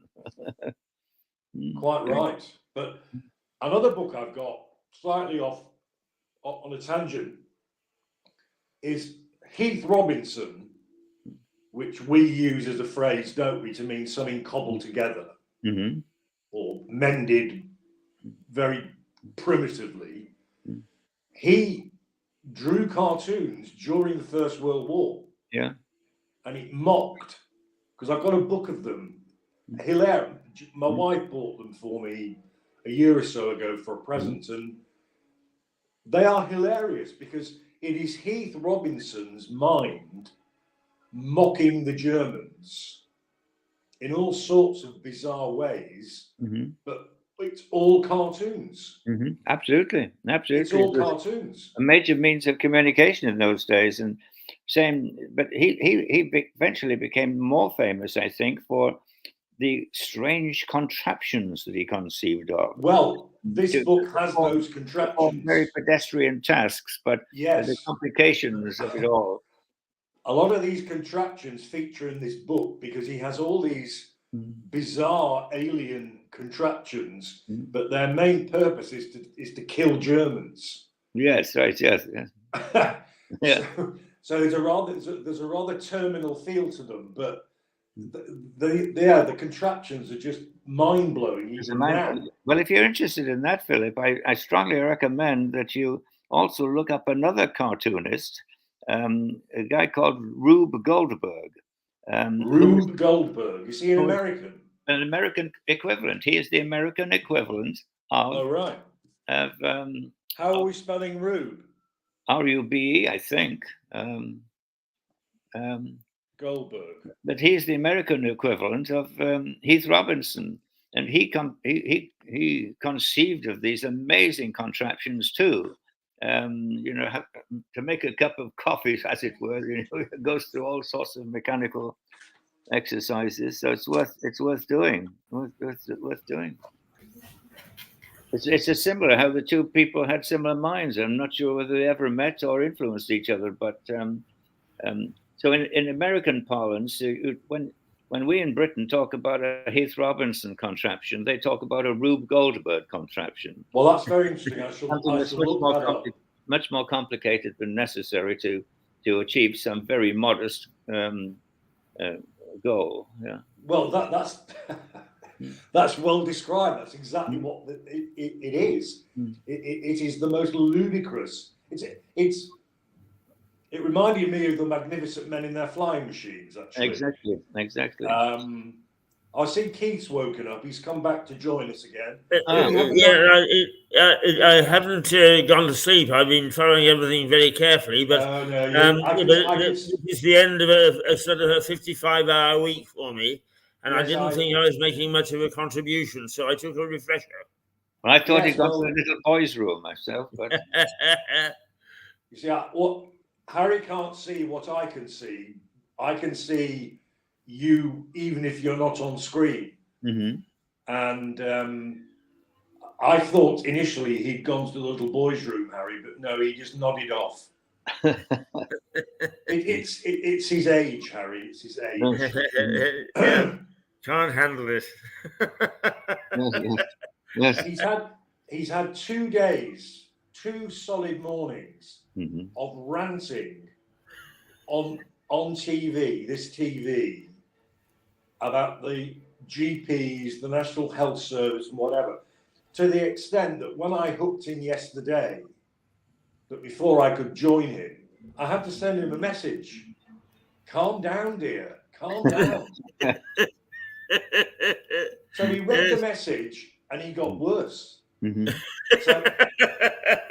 So I was really beginning to worry about his mental state, as well as his blood pressure. So that's when I joined in to try and calm him down. But I love a bit of arm waving on telly. It was Harry. It was touch and go. It was touch and go. But I think we all agree that the world is a better place for Keith's presence in it, and we should allow him a certain level of eccentricity and unusual behaviour. But well, for him, it's not unusual. That's what is so unusual. That's the norm. But he's been doing this for 2 mornings, so that's why he's so tired.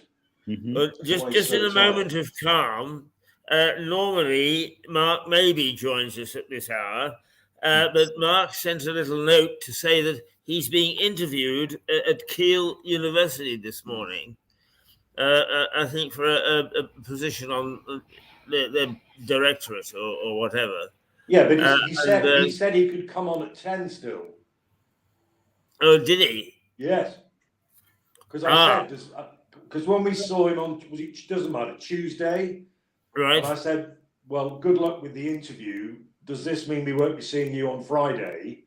He said, no, I can come on at 10 o'clock for 40 minutes.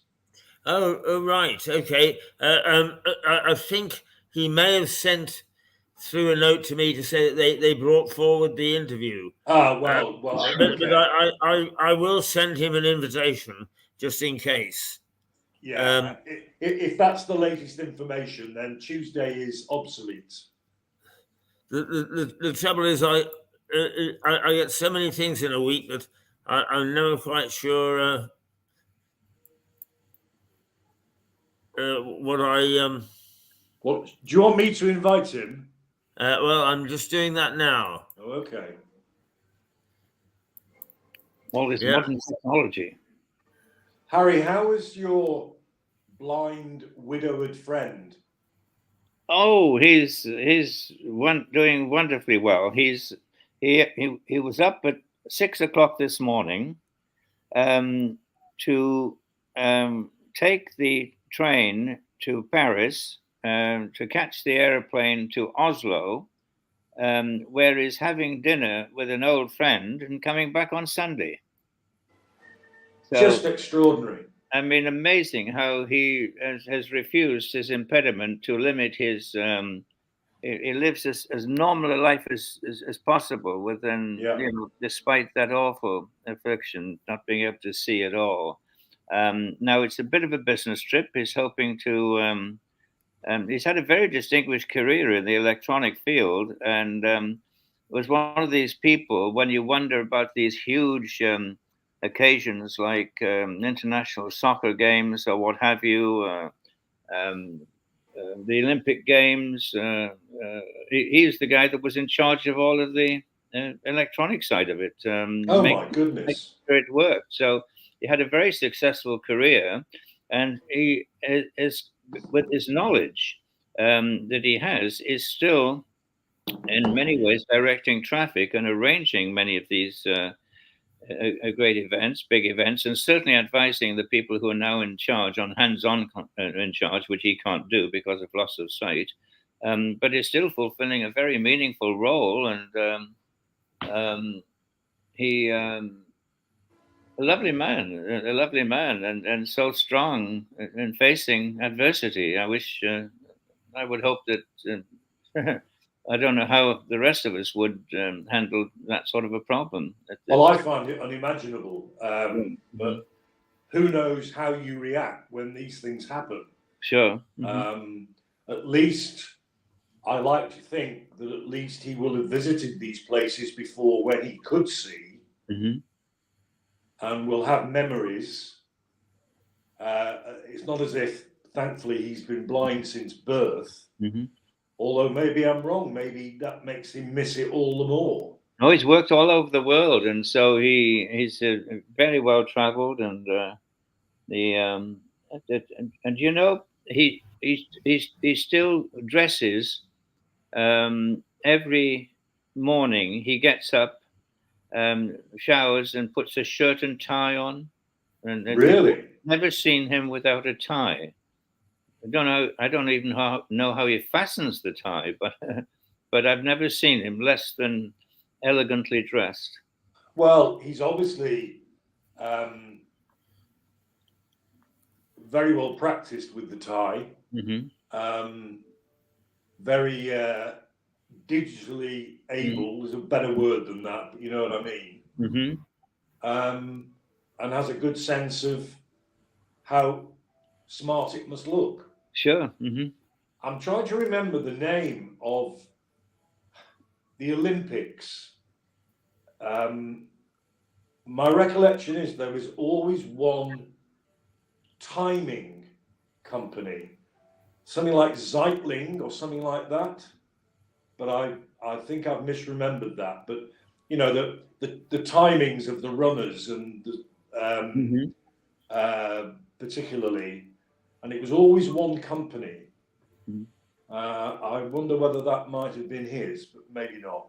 Well, it could be. But when you think of these things, I mean, putting on something like the Olympic Games or these major soccer competitions, rugby championships, and you name it, they're darts, billiards, they're multi-million. In fact, in the case of the Olympics, billion-dollar exercises. And so everything, and there are millions of dollars of advertising riding on it. So everything has got to be technically perfect. So you can't possibly, and what he has told me about that, when we've chatted about it, is the number of backup systems that are in place that are never used. But there's a cost putting them in place. So you're talking about really big money when you go for this coverage. It's a big business, and not just the advertising, but the backup, all the rest of it. So it's a fascinating thing. I mean, gosh, my technical skills are limited to plugging in an electric kettle. I must send the two of you a little article that I wrote for one of the local apps about my Parkinson's team for the Olympics, where we stand a very good chance of getting the high jump, because each morning we have to practice bouncing like this just simply to get off the bed, which gives us a great opportunity to outstrip anybody in the high jump. That anywhere in the hotel corridor, you've got one of those doors that comes after you without you pulling, hits you in the backside and propels you down the corridor. So we stand a good chance in the 100 meters. And I've got a couple more for Parkinson's people. I think it might amuse you. I'll forward it to you.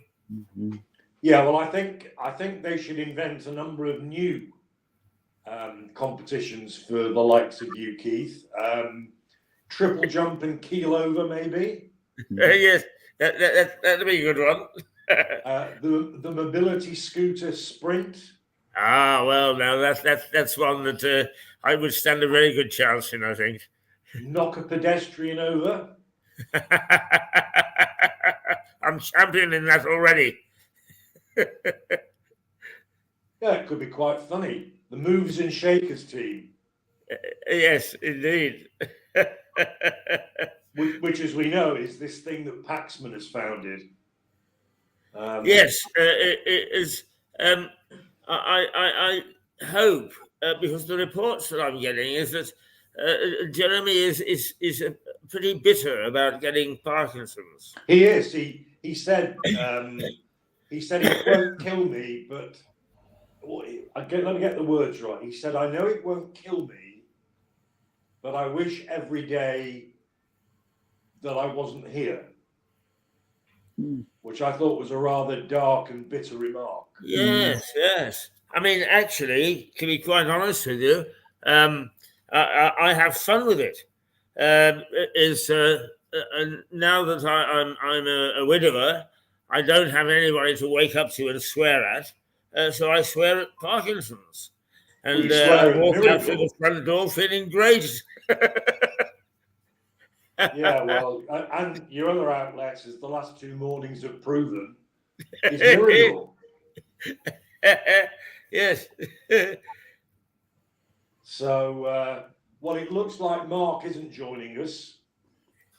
No, I think he had to go and catch an earlier train than he thought. Well, let's hope it wasn't cancelled. I think that the conversation that we've been having has been very interesting, and if we will have Melissa in about 25 minutes. So if you're happy to keep going, I'm very happy to have you.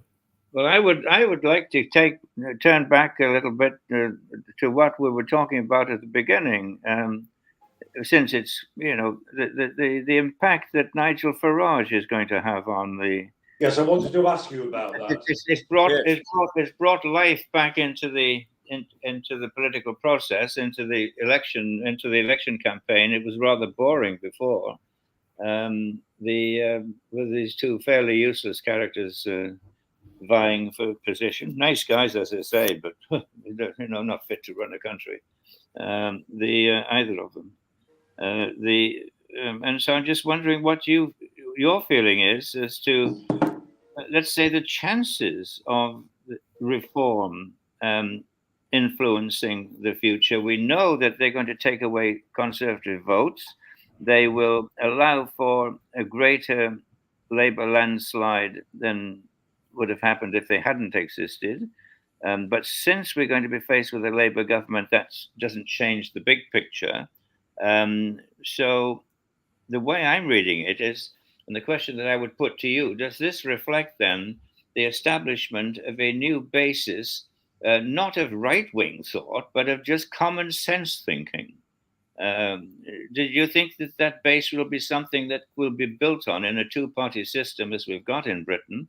Do you think it's going to have any influence on the future? Do you think reform is just a flash in the pan, or will it produce a new way of thinking? Well, I think it will produce a new way of thinking. How long it will last, I've no idea. Mm-hmm. Keith is, well, no, he's not hedging his bets. He doesn't feel able to commit himself, but there is a reform candidate standing in my constituency, and I shall be voting reform. Mm-hmm. But we've got a reform candidate in Lewis as well. Well, I know. I sent him your details. I sent you his details. Yes, you did. Yeah. And as we discussed yesterday, there's a more personal email address for him on the email I sent you. Should you find it? Because what we're hoping to do, Harry, but we probably fail, is Keith has already and will remind each of the candidates and their arrangers to appear on Mirador. I think, sadly, it's a bit of a vain hope, but hope's well, as you know, Philip, this sunny disposition hides a really ruthless streak. I was about the to say moment we got one candidate on, I'm just going to send to the headquarters of all the others an invitation to watch. Yeah, that's good thinking, Keith. That's good thinking. I can't wait to let Harry loose on one of them, and the others will come knocking. As we discussed yesterday, that's what I would relish. Forget a panel. Just let Harry loose on them. Harry loose. That's a good thing, because community television has got, I think, a great future, simply because the mainstream outlets have become so bland and so structured that they're not reflecting the way people think. Same we could say of the political parties. I do not believe for 1 minute that the Labour Party of Britain or the Parliamentary Conservative Party of Britain reflect the people's views. People will vote for them either by default in this case or through tradition because of family, influence or what have you, group influence. But I don't think either party reflects the nation's views. Now, if you extend that into the mainstream media, I don't think they do. I think their choice of news articles are not necessarily ones that appeal to people's interests. A lot of it is boring coverage. A lot of it is so politically correct. You can't say this, you can't say that. Whereas I think community television has got an ingrained independence, and we can say what we want to say. Nobody takes us seriously. They shouldn't, really. I mean, we're just rabbiting on about our views, but I suspect that our views are shared by many of the people who watch us. Yes, I agree. Or they're in total disagreement. You could get it either way. But I think we're ordinary people. We're not special people. We have lived our lives, some more successfully than others. Somebody like Mark and of course Philippe has reached the top of his profession. And that's to be admired. But we appear on this television program as ordinary people expressing ordinary views. And if I'm a little bit controversial, not so much controversial as blunt, then that's fine. A lot of people are blunt. We talk the way we would talk if we were having a pint together in the pub. And And that's Yes. what's natural about community television, which is not to be found on the major channels. They're rather Well, you have just made Keith's day. I can tell by the look Yes. on his face. You have just summed up in about 2 minutes the whole ethos of Mirador. And if you look at the bottom of your screen, you'll see a moving banner, a ticker that we devised the other day. Mirador TV, thinking outside the box, which is a play on words. I see that, yeah. Mm-hmm. No, that's right. The only thing Keith is very cagey about is exactly what are our viewing figures, who actually watches us, who actually listens to us. And he never publishes those. Well, I'll tell you why, Philip, because I'm being I get serious. facts and figures from all the various social media outlets and other bits and pieces that we go out on. And you really need somebody whose sole job it is to pull these down and put them together to get any meaningful figures at all. And I just don't have the time because, as you know, I've got a wonderful team of commentators, two of whom are with me right now. We put out a really good product, but that takes just about all our time. And we're bit by bit, slowly. We've got a chap called Paul Cheeseman, who once he's actually sorted out his pension thing, which he hopes to in a week or two, is going to start to administer for us a little bit. The sort of thing that we can't afford the time for. So I'm building that side as well, and then we'll get a much better idea. But for the moment, is we get all sorts of reaction. And I laughed with you the other morning. Is somebody was watching from Uzbekistan. Oh, well, that's good. Yeah, that's good news. But no, I think the people that watch us, some of them can disagree with us diametrically, which is a good thing. I mean, absolutely. We are seeking to. I kind of like the explanation about we're sitting having a chat over a pint in a pub. In fact, we're in a pub. We're in the Black Horse pub in Lewis. We couldn't have a better place to be conducting these interviews. And that's how it should be. It should be natural. It should be real. It should be truthful. It shouldn't be artificial. It shouldn't be something that's put together for political reasons. Yes. Or for that matter, Harry, is I say to you, in a lifetime of television, I do not understand the philosophy that says we are broadcasting to people about things for people and so on. So what we'll do is we'll put ourselves in a little box and we'll put a camera in front of us. The fact that the window cleaner is outside and the taxi driver, and in our case, our chief of staff, who is pulling a pint behind us, why are we stopping people seeing all those things happening around us? Of course, yeah. I just do not understand it. And I think that's why television has become so dreadfully dull and distant. Well, the official media, the mainstream media, is part of an artificial construct. They're part of the system. It's almost incestuous.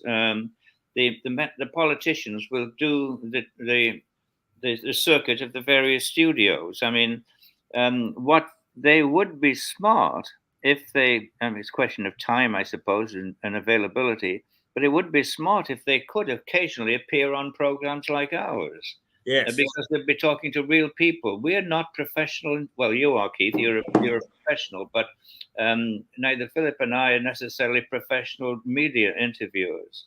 And no, quite so. But we could express.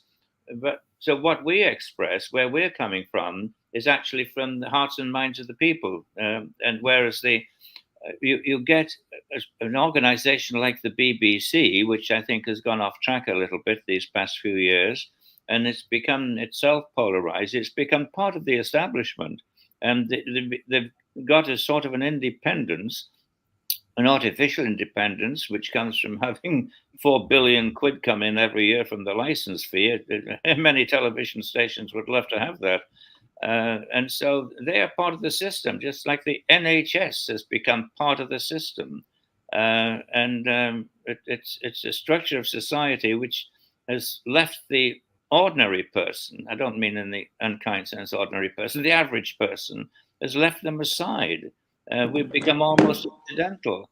And so this community television gives these people a voice.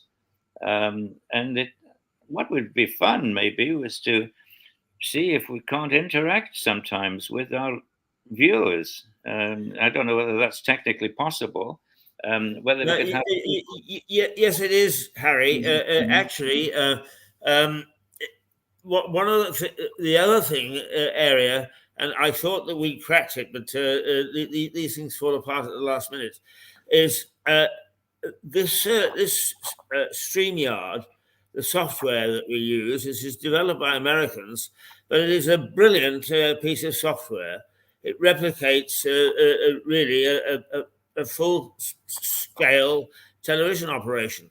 And it is possible to have a phone-in operation. But when you actually install these things, you need somebody who knows what they're doing. And I don't. We just talked about not being technical. I don't understand. I mean, Philip had to steer me out of all sorts of problems when he first joined. If I can find somebody to install this for us, it is my plan to ask you from time to time to give up Saturday morning, and that we have a phone-in program from, say, 10 o'clock until 12 o'clock on a Saturday.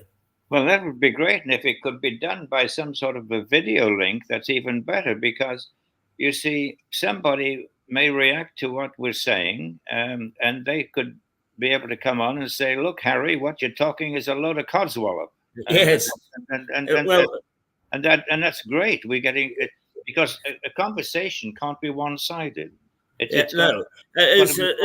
Actually, the vision will be exactly the same as we're experiencing here. The only thing is that we'll have to educate our viewership to be talking to us through their computer, because they do need a camera. We can't manufacture their image without a camera. But over a period of time, we can do that. I'm quite ambitious for this station. The only thing is that I need to live to about 220 to see it all come true.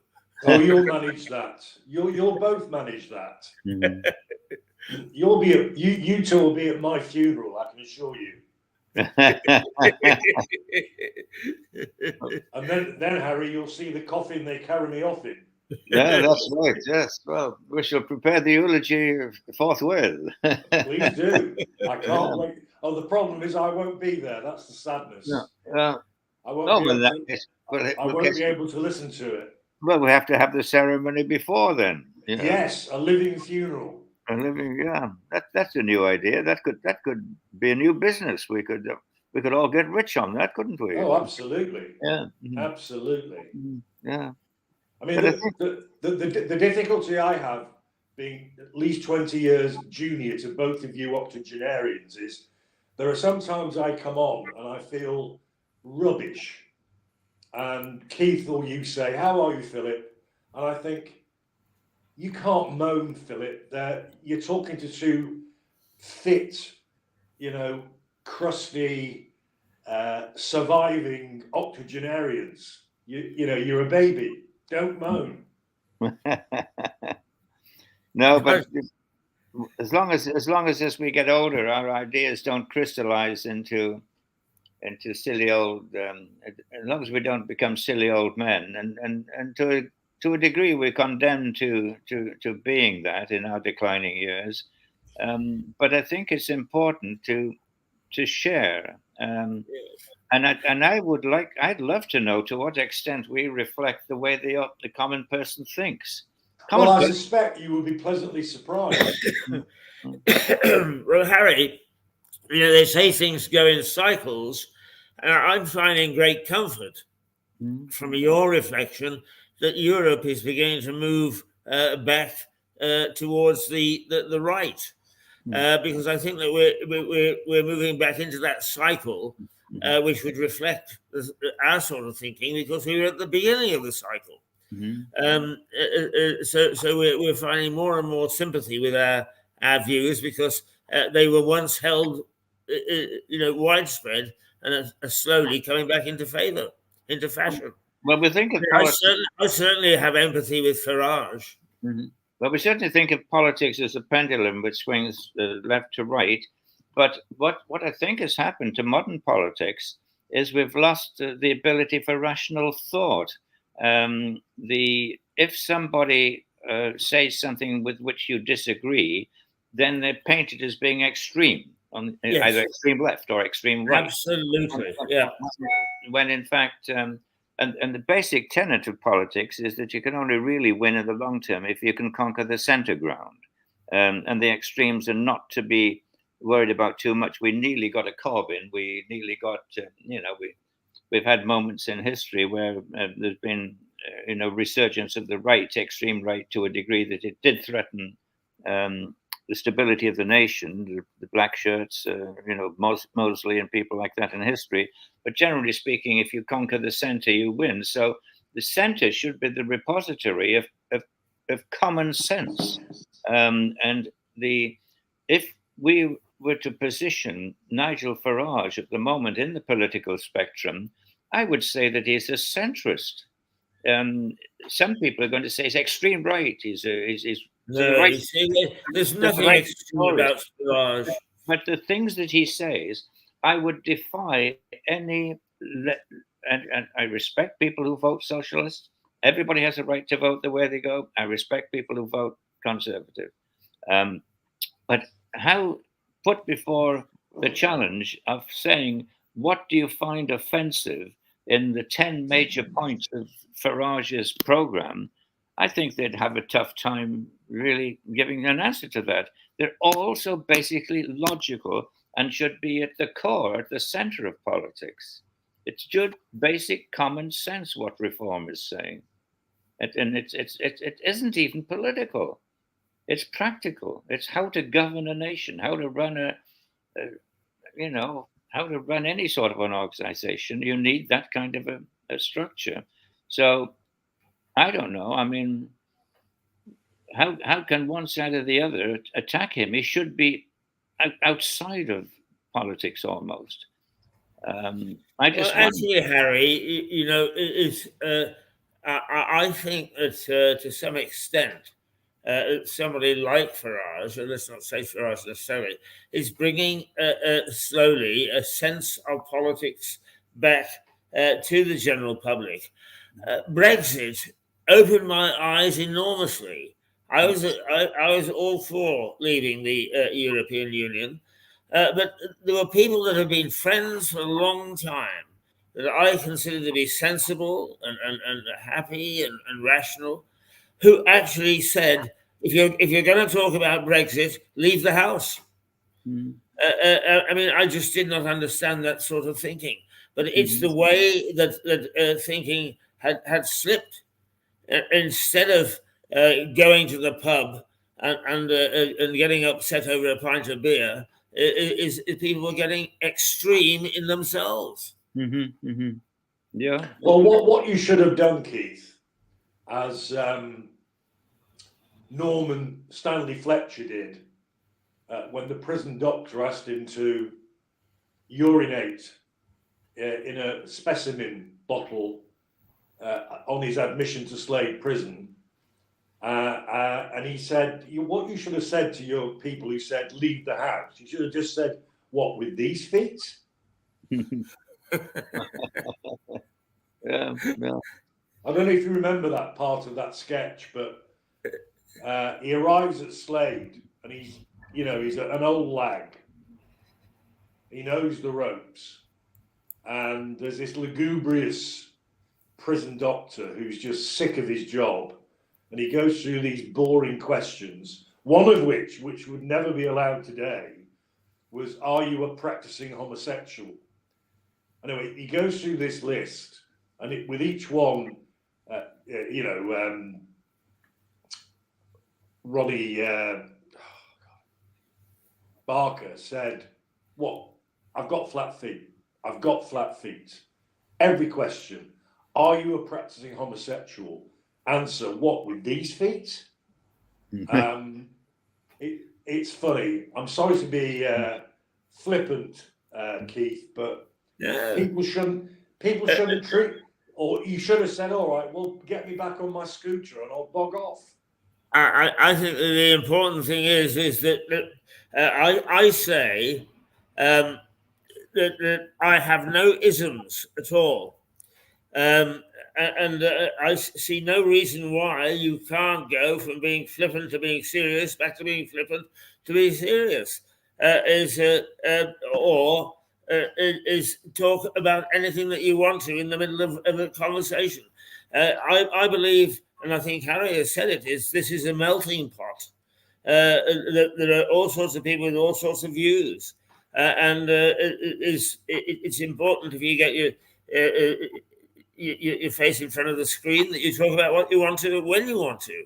Yeah, And, but I actually don't censor much at all. The only two things that I'm careful about is copyright, because that is a legal matter, and the issue of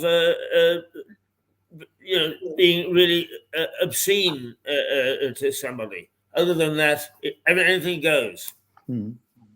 Yes, I've spent most of my life being far too cheeky at times of seriousness, and it's got me into terrible trouble, particularly in courtrooms. But there we are. Harry, you're speechless. That's most unusual. No, I was taking it all on board. I'm again, my mind is thinking in the context of the true value of community television. I think it's so very important. You can make a parallel. I live in a small town in Normandy, 4,000 people, and we have a little community newspaper. It comes Indeed, out. you've said, yes. It comes out once a week, and it's got all sorts of little local news in it. It's got general news. It's got news of a national nature that affects our little microcosm of the world. But lots of it is little everyday about Aunt Susie's dog being lost and getting caught again, and that's and found again. I love that sort of stuff, and so on. But it unites our community. Everybody, when they meet, they talk about did you see what it said in the name of this newspaper is Le Publicateur, which is and it just did. Have you read what was in the Publicateur this week? Oh yes, it said about George. I didn't know George and was a member of so and so and had been to Spain to as an apprentice bullfighter when he was a youth. Who would ever have thought of that as the local dentist? Oh, I'm never going to let him gut at my teeth again. Then, by golly. and the actual community spirit that's generated by this is amazing. And no, that's lovely. And so, making the parallel. If we get out-of-town politicians come in, they naturally the local editor of this little newspaper leaps on that, interviews him, and so this person actually reaches very closely a large number of people. When I say we're a town of 4,000, but the paper circulates in the surrounding area, I think it's got a circulation of about 15 to 20,000. So you meet a lot of people, but you meet them at their level, and the influence factor is very strong, probably reaching more people than going on a mainstream television where everybody's taking, instead of reaching into their homes and into their hearts, whereas what people watch on television now, they just take it with a pinch of salt, and it's in one ear and out of the other. Whereas I just don't bother watching, to be honest. Yeah. Actually, Harry, is one of my ambitions is to have a number of associate organizations like this in various parts of the world. And I was asking our AI expert, John Prideaux, who is a pretty sharp cookie. I understand that there is software where this program, for instance, that we could be broadcasting as we are, but it could be also going out in French, not just French subtitles, but actual French. And he says it's not really perfect enough yet. But when it is perfect enough, I think it would be rather nice if on a website in your town we broadcast with you in mind as well, and that once a week for an hour we did it from your town with you hosting it, coming back into Mirador and therefore into. I mean, I think that we could become international in a way that is truly international and not the plastic way that it is at the moment. I mean, there are all sorts of things that go through my mind. So perhaps your lovely lady, you said that Harry has got an eye for the ladies.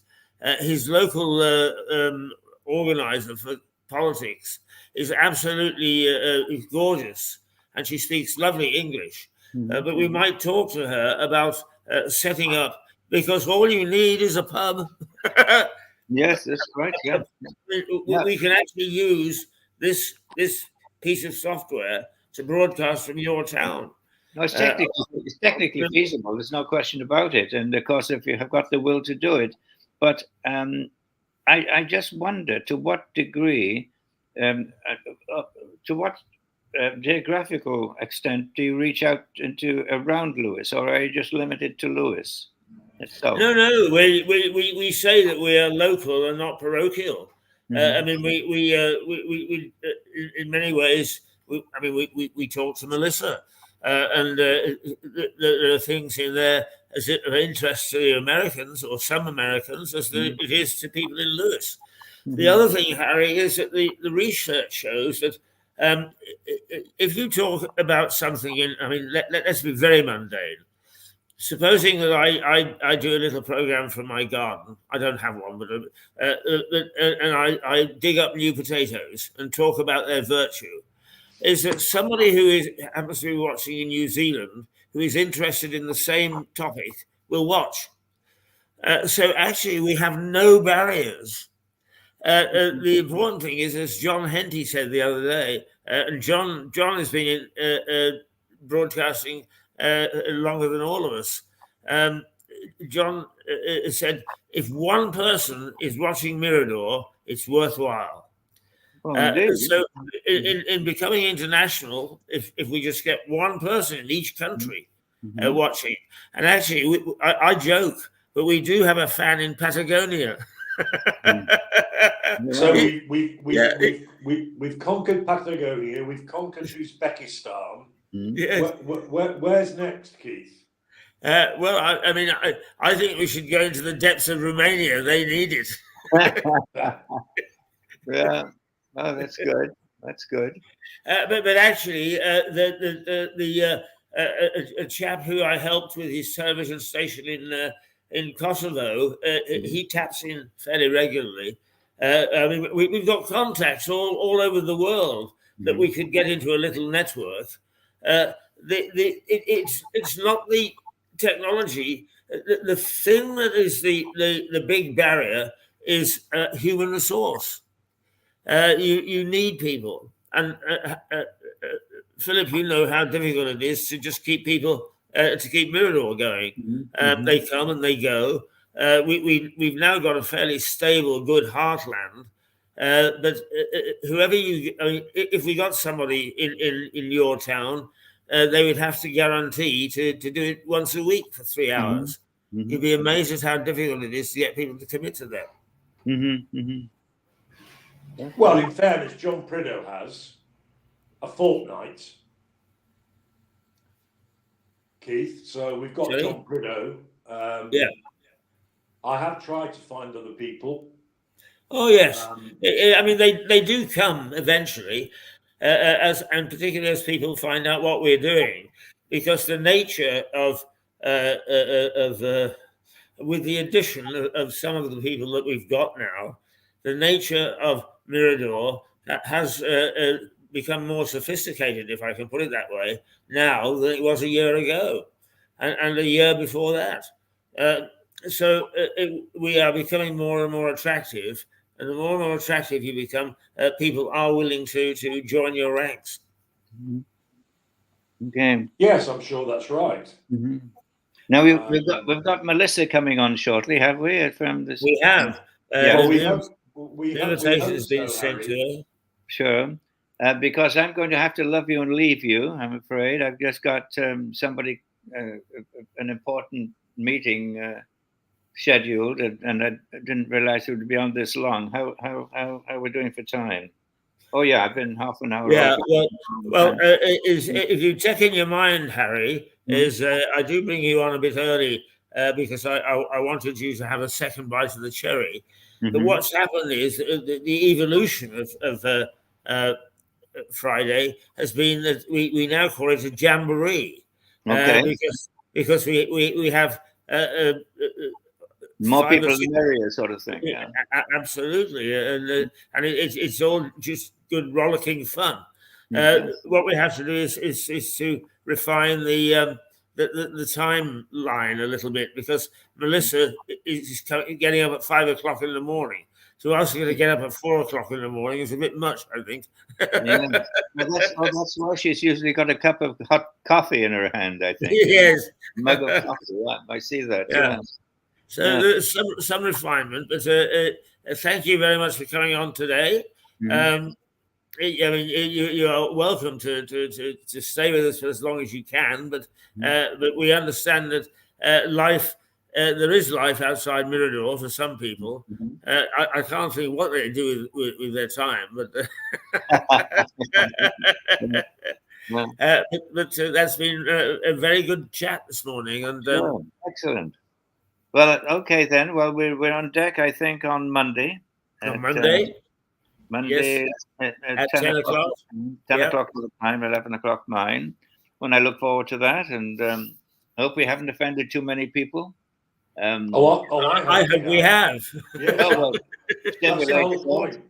And that's the whole point. We want to offend people. Well, hopefully, anyway. Hopefully constructive at the same time, and get popular thought back on ground, and not floating up in some mysterious ether where woke values and silly principles and ideologies dominate and control our lives. So we've got to get our feet back to earth, get back down to earth, and see what the most essential elements are, and be British, reduce the taxes, get better education, revise the national health, restore free enterprise, individual liberties to the extent that they don't impact on the collective need.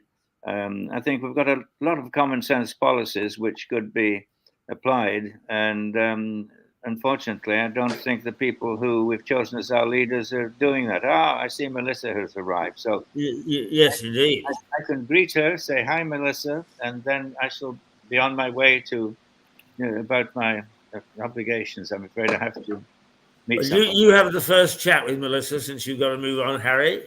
Oh, well, a very quick one. Delighted to see you. It just occurred to me, obviously, I should know, having lived in your part of the world, you were up at some remarkable hour to be on the show. Yeah, my delay this morning was because I had forgotten to turn on the coffee pot and was quite dismayed when I realized there was no coffee. Yeah. Oh, God. Well, I admire you for being, so dedicated that you rise from the marital couch at such an early hour and to contribute to our modest undertaking. But delighted to see you, and good to see you too. Unfortunately, I'm on my way out, figuratively speaking, and so I will catch up with you on Monday. Sounds good. God bless you all. Bye. Bye. Bye, Harry. Well, good morning, Melissa. Good morning. Hi, Melissa. Hello. How are things? They're much better now that I have my coffee. Mr. Trump has gone very quiet.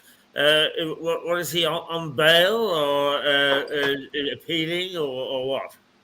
Well, he's appealing, certainly. And I think the sentencing is on July 11th. So, he's campaigning. He's just campaigning. So, that's it. Yeah. And I think he raised $200 million since his verdict. He what? Sorry. I think he raised about $200 million since his verdict. Oh. People just, I mean, even like former New York governors have come and chimed in. A lot of politicians, Democrat and Republican, have chimed in to say this is political prosecution. This is a political trial, and it shouldn't have happened. And so, yeah, because I think what the essence was that they were really, really trying to get him on something. That's not your job to try to get him on some charge. We gotta find some charge. We'll throw this misdemeanor on top of that. We'll create a felony. Yay! That's not what you're supposed to be doing. No. Yeah. Sorry you don't like him. Sorry he's kind of, caustic or whatever you want to call him. But that's what you did. You're trying to come up with things. And now we've got President Biden's son, Hunter Biden, on trial for some crazy stuff, like real crimes. Give me a break. Goodness gracious. So anyway, are we making a run to the loo? Yes, I'll just remove him from the screen. I mean, what did you make about Biden's? I was quite surprised to read that hasn't he made some sort of executive order to try and stop the Mexican immigrants? Oh, he's making all kinds of exceptions. What he's doing is he's putting forth this new executive order to make it look like he's dealing with the migrant crisis, but there's so many exceptions that it doesn't really have any teeth. No. So it's a whiff of smoke in your view. It's just a gesture. Yes. Yeah. I'm sorry, Trump had to share billing with beer there because I had to act as doorman. Well, we thought you'd gone to the bathroom, as they call it in America. Not yet. No. Wow, that was sudden. That will come shortly. No, excuse me. I'll be right back. Just like gone. That's how he is, but you've known him longer than I ever will, so I would have thought you were used to that. What news of Connor? Well, he had his last day on Friday, and they were so nice. They gave him flowers. They gave him a nice, beautiful card. Everybody, it was so nice. And then that's lovely. Yeah, really, really lovely send off, and we appreciated his efforts. So it was wonderful. And then he may be leaving on June 30th instead of in July. So we'll see. We'll see what's going to happen. Oh, blimey! It's the end of this month. Yeah. Yeah, and maybe swearing in maybe next week, next Friday. Well, it's not quite next week. It's what are we? We're the 7th of June. Right, but he'll be actually swearing in prior to going. Oh, so I see. He'll have a swearing in ceremony in about a week, and sign all the papers. Well, do give him our best. I will. It was great to meet him and talk to him that morning. Because for somebody of his age, getting up at 5:30 your time that's a big deal. Well, he's going to have to do that. He's going to have to. Well, isn't he just like 4:30? Yes, isn't he? Yeah, yes, quite so. Let's do it. So. Well, Keith, before you joined us, Keith was saying that we now have a viewer in Patagonia, and we have a viewer in Uzbekistan. So Keith's really rather made up. He thinks we're now this international program. Well, it's interesting. Like with YouTube, what gets the views is activity. So, like for example, if you send it to 3 friends and you ask them to like and comment, then YouTube's going to send it out to 10 people or 20 people and expand it. But it doesn't just increase by itself. No. There has to be Right. activity, you have to comment, you have to like and subscribe. So if you do those things, or you have your friends do those things, or your relatives do those things, or your colleagues do those things, then all of a sudden you get 100 views as opposed to 2 views. So Sure. Yeah, I'm not sure, to be quite honest with you. I mean, we've never debated this, but the sort of program that we put out is really YouTube material, because the biggest viewers of the lot we get are LinkedIn, and we do extremely well in a week on LinkedIn, which is professional people, educators, people who are willing to get into debate. right. I mean, you could do this with YouTube, but here's the thing with YouTube. If you put out a 3-hour program, it has to be instructional.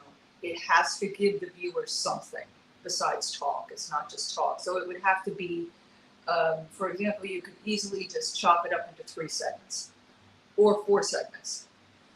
You know, you could have the 3 of us, you could have the 4 of us, but it would be, you'd have to start all over again with a 3-hour program. Not too many people have time to watch that. Yeah. They just don't. The big value of YouTube to me is it redistributes. I mean, all my email inboxes get your program is now on YouTube.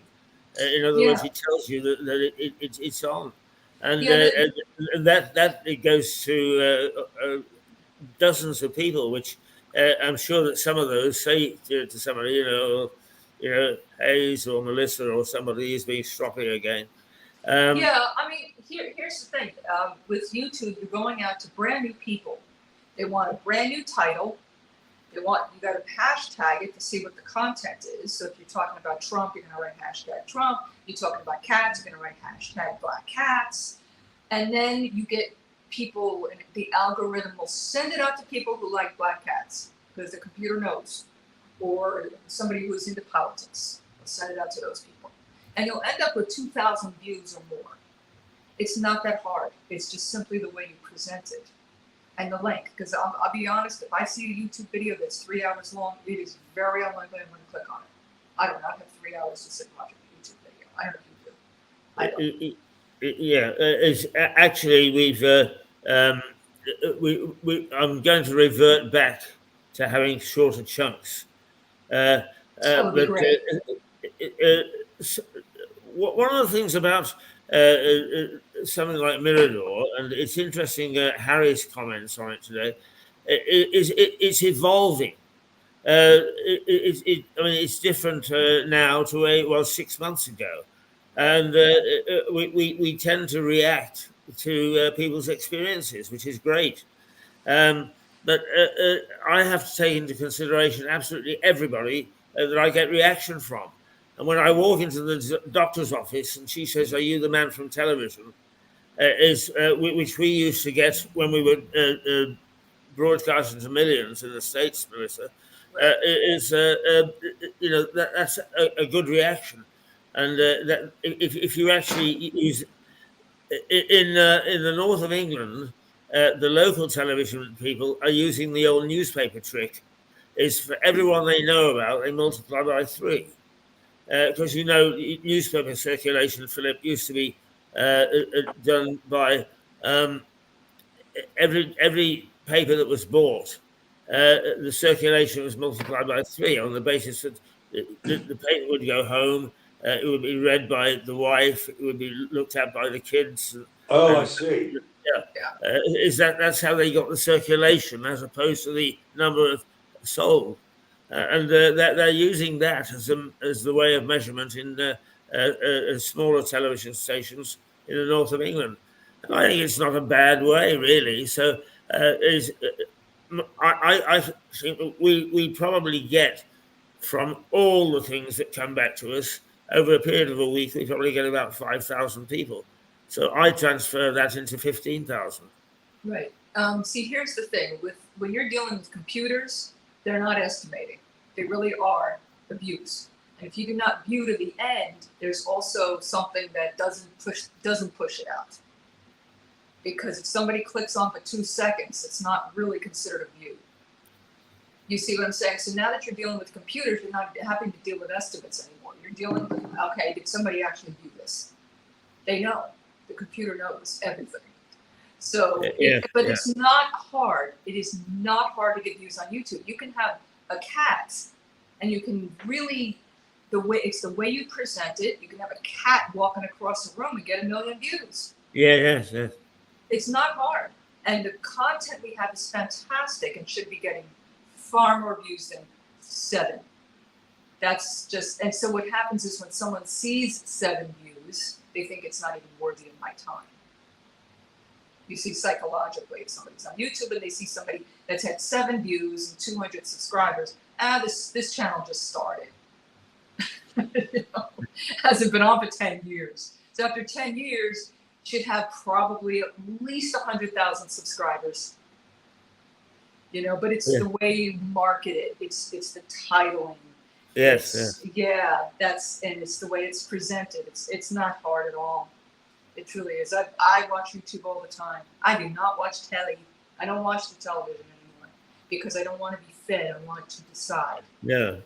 Yeah. I was reading an analysis by experts just last week, and television totally is evolving, of course, and they say that in the States, where obviously the volume is huge, that the smaller stations have got it right, in as much as that they've got a balance between using social media and then sort of local stuff.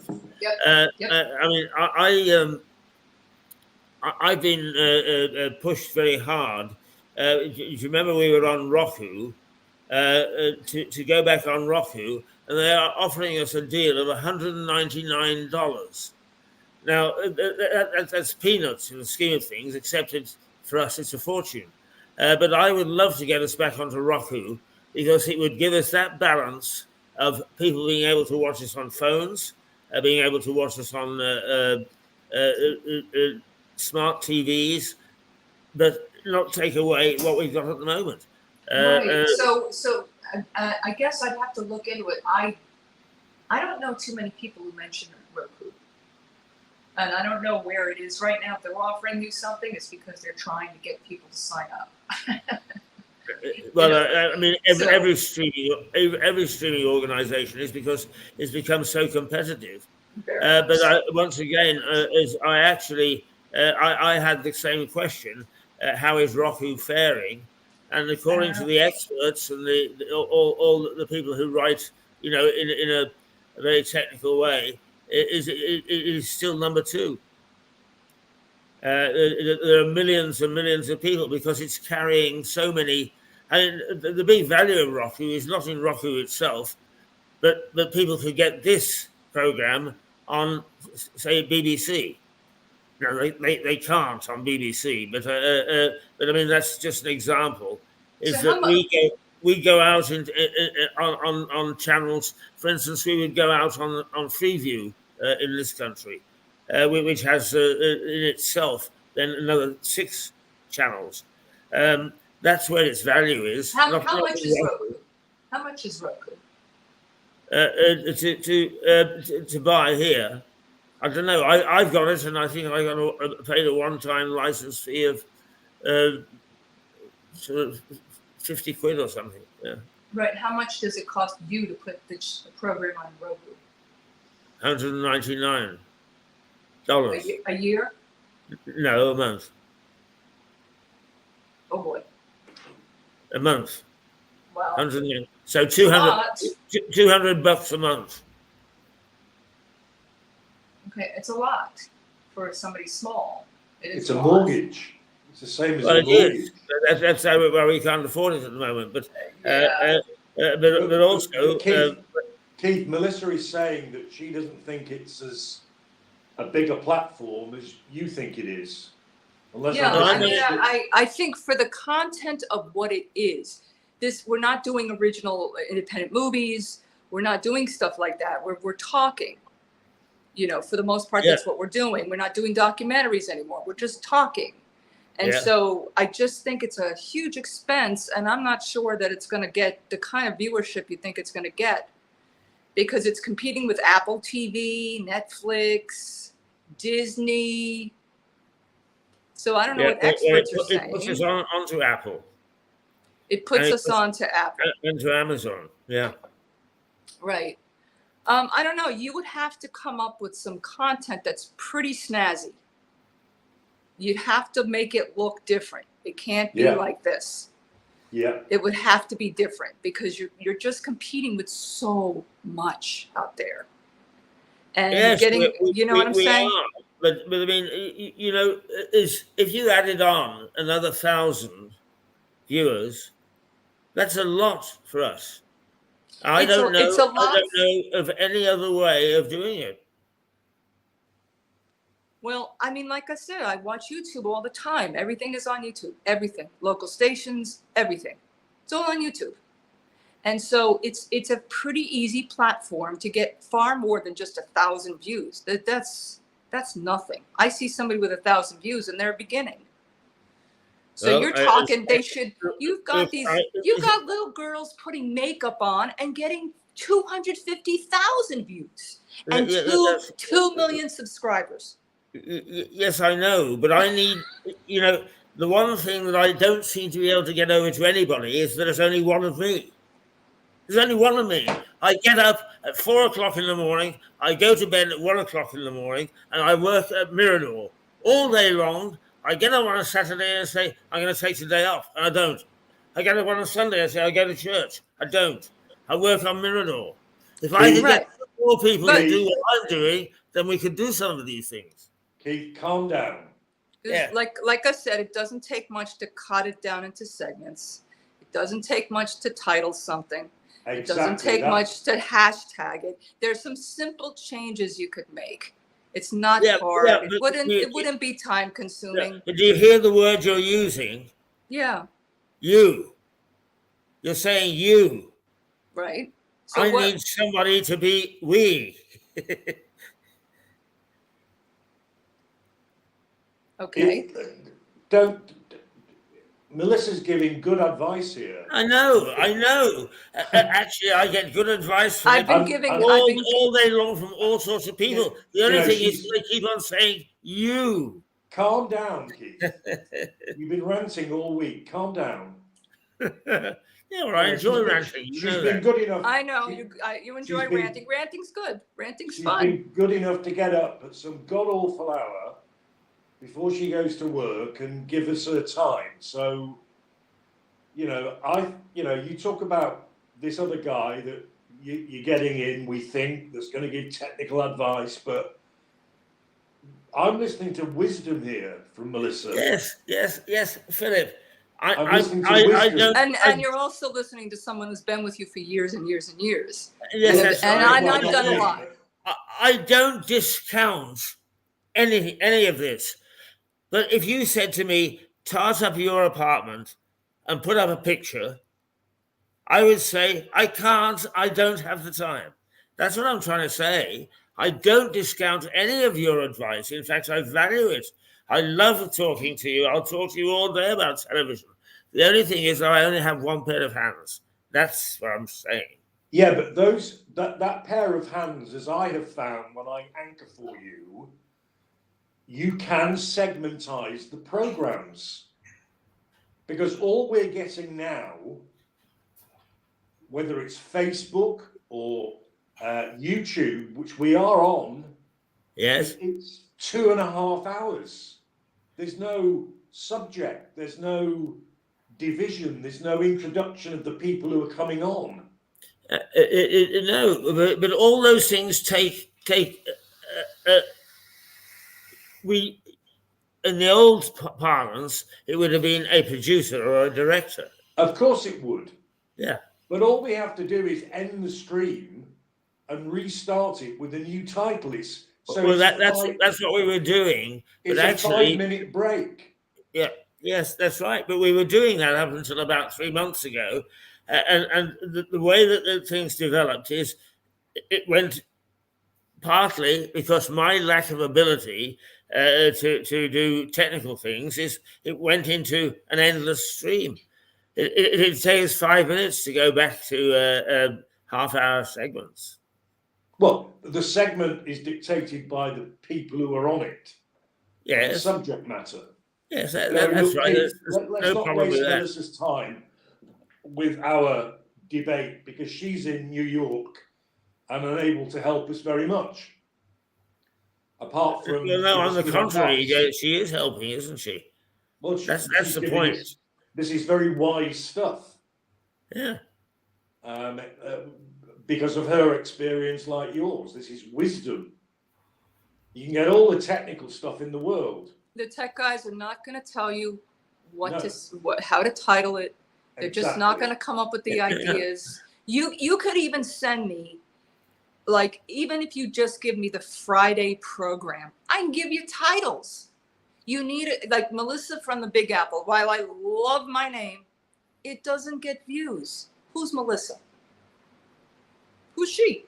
If I were Donald Trump, then all of a sudden now YouTube's going to throw it out to people who like Donald Trump, but nobody likes Okay, Melissa. well, Boo-hoo, you see the ticker down the bottom there.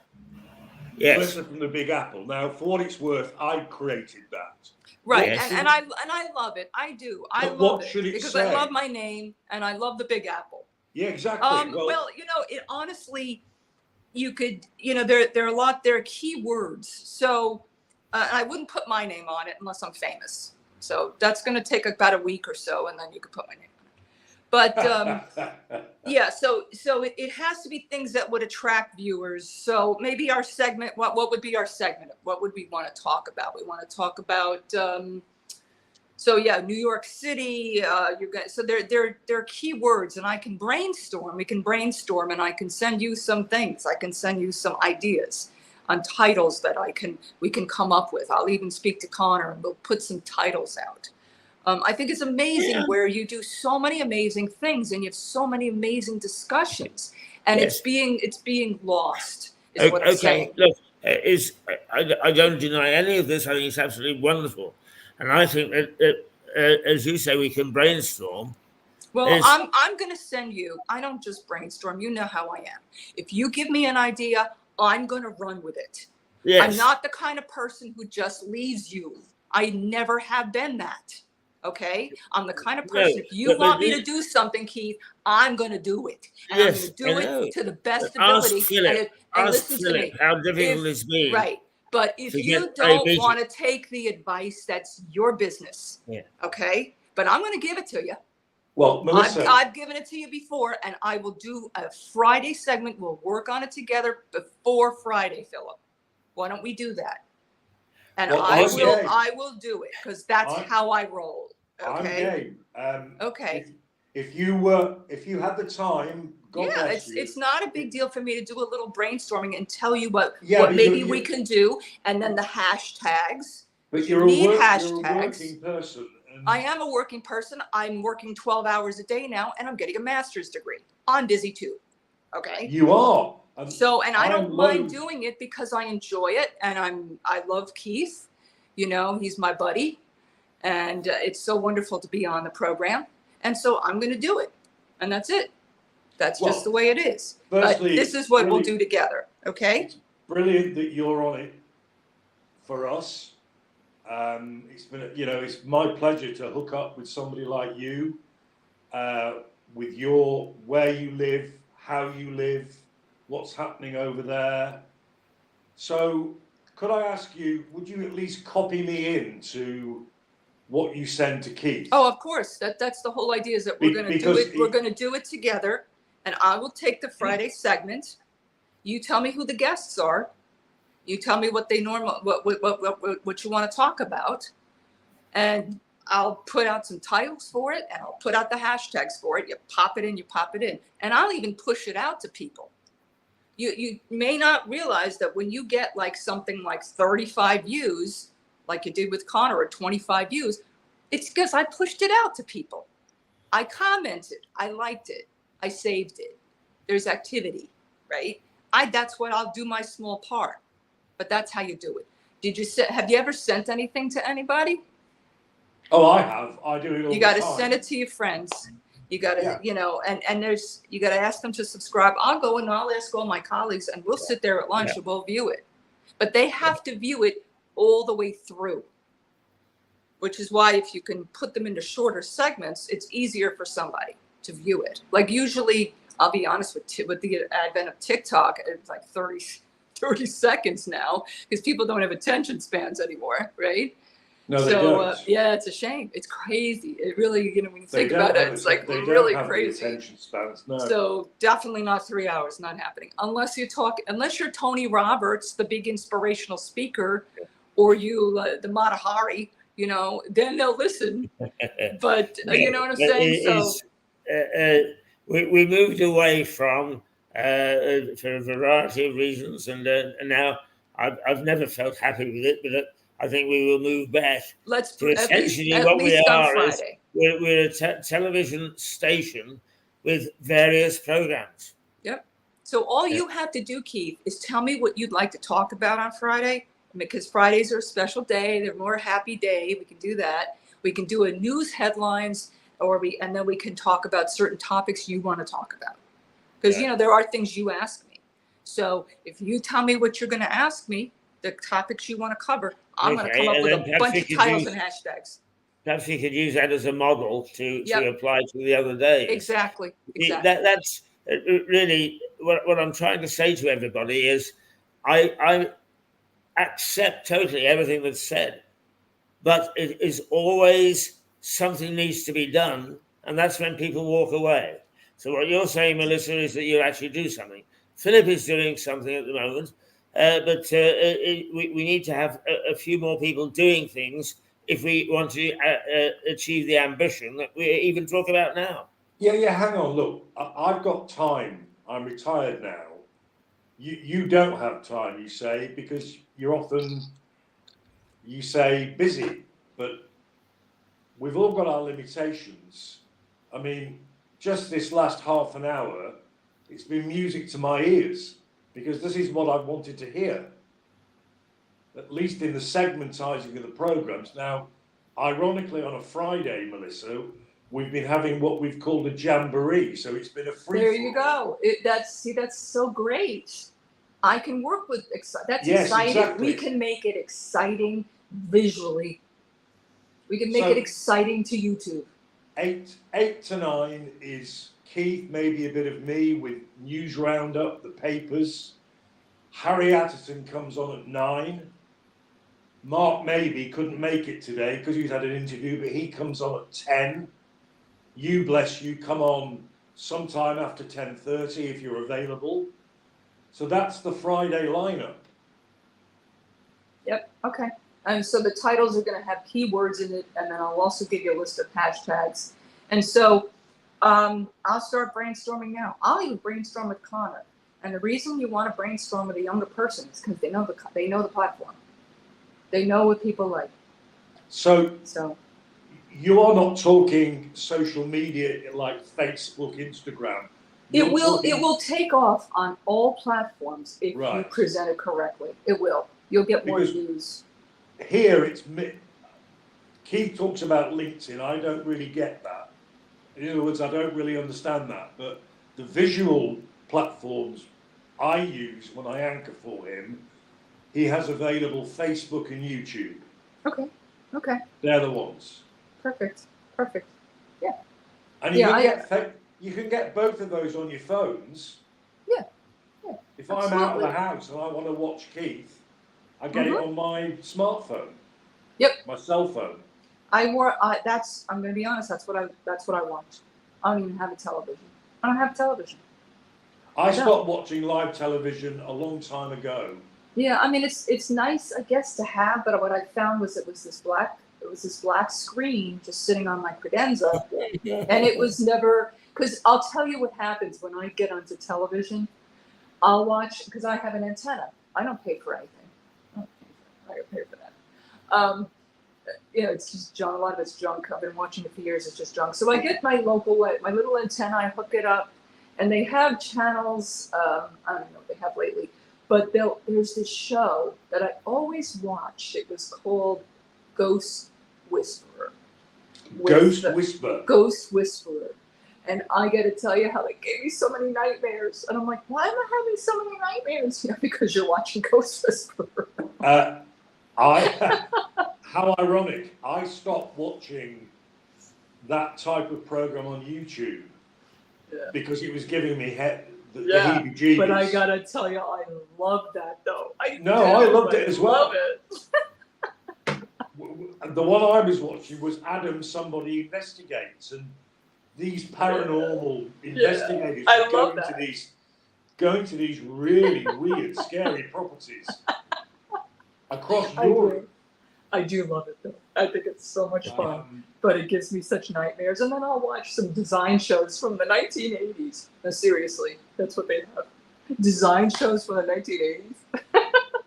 Well, I envy you the fact that you're in a place where the reception is so good you can use a mobile antenna. It's not great, but at least I'll get the major, you know, there are only a handful of shows I'm going to want to watch. I can watch them on YouTube. That's the thing. So yeah, television, Keith, has just changed so much. And I never thought it would go this way. I never thought I would get rid of my television, ever. You know, oh no, I got to watch the news. And I don't even watch the news anymore because I'm not in the news business. But I'll read the New York Times. I'll look at AP. I'll look at the New York Post because it's funny. It's like our version of the Sun. Oh, is it? Oh, that's interesting. It's a little more serious than the Sun. I didn't It's a little more serious than the Sun. It is. It's the Sun is much more salacious. So it's a cross between the Sun and the Telegraph. So it's funny. Quite a merger. Yeah, it's quite a merger. So you have that, which is essentially more of a conservative viewpoint. Then you got the New York Times, which is more liberal. AP, which is supposed to go down the middle, which it doesn't anymore, sadly. So I get this full picture, you know, and it's sad that I have to do that. I really should be able to just go to one source and get the full picture, but that's not how journalism is anymore. No. Well, so you and Keith can educate me about all that because I know nothing. Yeah. But there is one newspaper in the UK that is worse now in terms of salaciousness than the Sun. Keith may agree. The Daily Star. Oh, the Star. We go to that for our daily giggle. Keith has it delivered every day. Do you really? See, because we're used to serious journalism, Keith. Right, and absolutely. Honestly, it's not like that anymore. It's sad. Anyway. Now, Keith, no, it really isn't. You're right. Today's Daily Star. A random bloke hits a nail on the head over the election. We agree with Nigel. A pensioner becomes a legend after telling TV reporter that all politicians are full of question mark. In other words, and that's only on the front page, Melissa. Wait until you get inside it. It gets worse. Yes. Oh my gosh! You know, maybe what we could do. It would be great. Like I could get on there and just do a segment from the New York Post. It's just funny. Although, like for example, the big story here. I'll tell you what the big New York City story, local story here. So we have our rail system called the MTA. Yeah. And it's hurting since COVID. Okay, as I'm sure your rails are hurting too. And ours is a quasi-government corporation. It's quasi-government, quasi-private. How did they come up with that? I have no idea. But anyway, so that's what it is. It's hurting. And so they put this plan together called congestive pricing, where if you drive your car anywhere in Midtown Manhattan all the way down, you're going to get zonked with an extra $15 fee. Yeah, we have the same. It's the London emission zone. Yeah, London has the same thing. And so our governor, she's all of a sudden becoming conservative, but we don't even understand what she's becoming. She's becoming like loony. She kills the whole program a couple of weeks right before it was supposed to be implemented on June 30th. Kills it this week. And then, because they're $1 billion in the red, comes up with a plan to re-tax everybody. So not just, But the reason why she quashed the whole thing was because New Yorkers are struggling. New Yorkers are struggling. So let's just tax them more. What? that's bonkers. It's so bonkers, you have no idea. But the New York Post and the way they title things, hilarious. I love it. Well, you know? I would welcome you taking us through an issue or issues with the New York Post. I'd find that very interesting. Yeah, and then I can also talk about the New York Times. We can talk about all that kind of stuff on Friday, or we can talk about whatever you want. Fun stuff. Funny stuff. Speaking as somebody who has had the pleasure of knowing you only recently, but then again, you and Keith go back so many years in your professions. I'm a bit more of a layman, in other words. So the reason I put Melissa from the Big Apple was that I thought people like me would be interested in you, your life, New Yorkers, your take on stuff. So New York Post, New York Times, features, headlines, personally would interest me a lot. Yeah, I don't mind being a star. I'm just not a star yet. Well, if I were, these YouTubers establish themselves, especially you know what I should do? I really should do. I should have some guts and say to you, okay, here we go. I'm an older woman. I'm going to show you how to put on makeup for older women. Then I will get 2 million views. You would. Like, seriously, this is what gets views. Putting on makeup. You know what? I'm going to campaign against it. I'm going to campaign against women wearing makeup. It's insane what gets views. Seriously, what gets people's attention these days. It's a little frightening, but yeah. I'm going to bring the cat. The cat's going to go center stage. Because if you put Melissa and her black cat named Darth Vader, so we're doing things that, okay, black cat.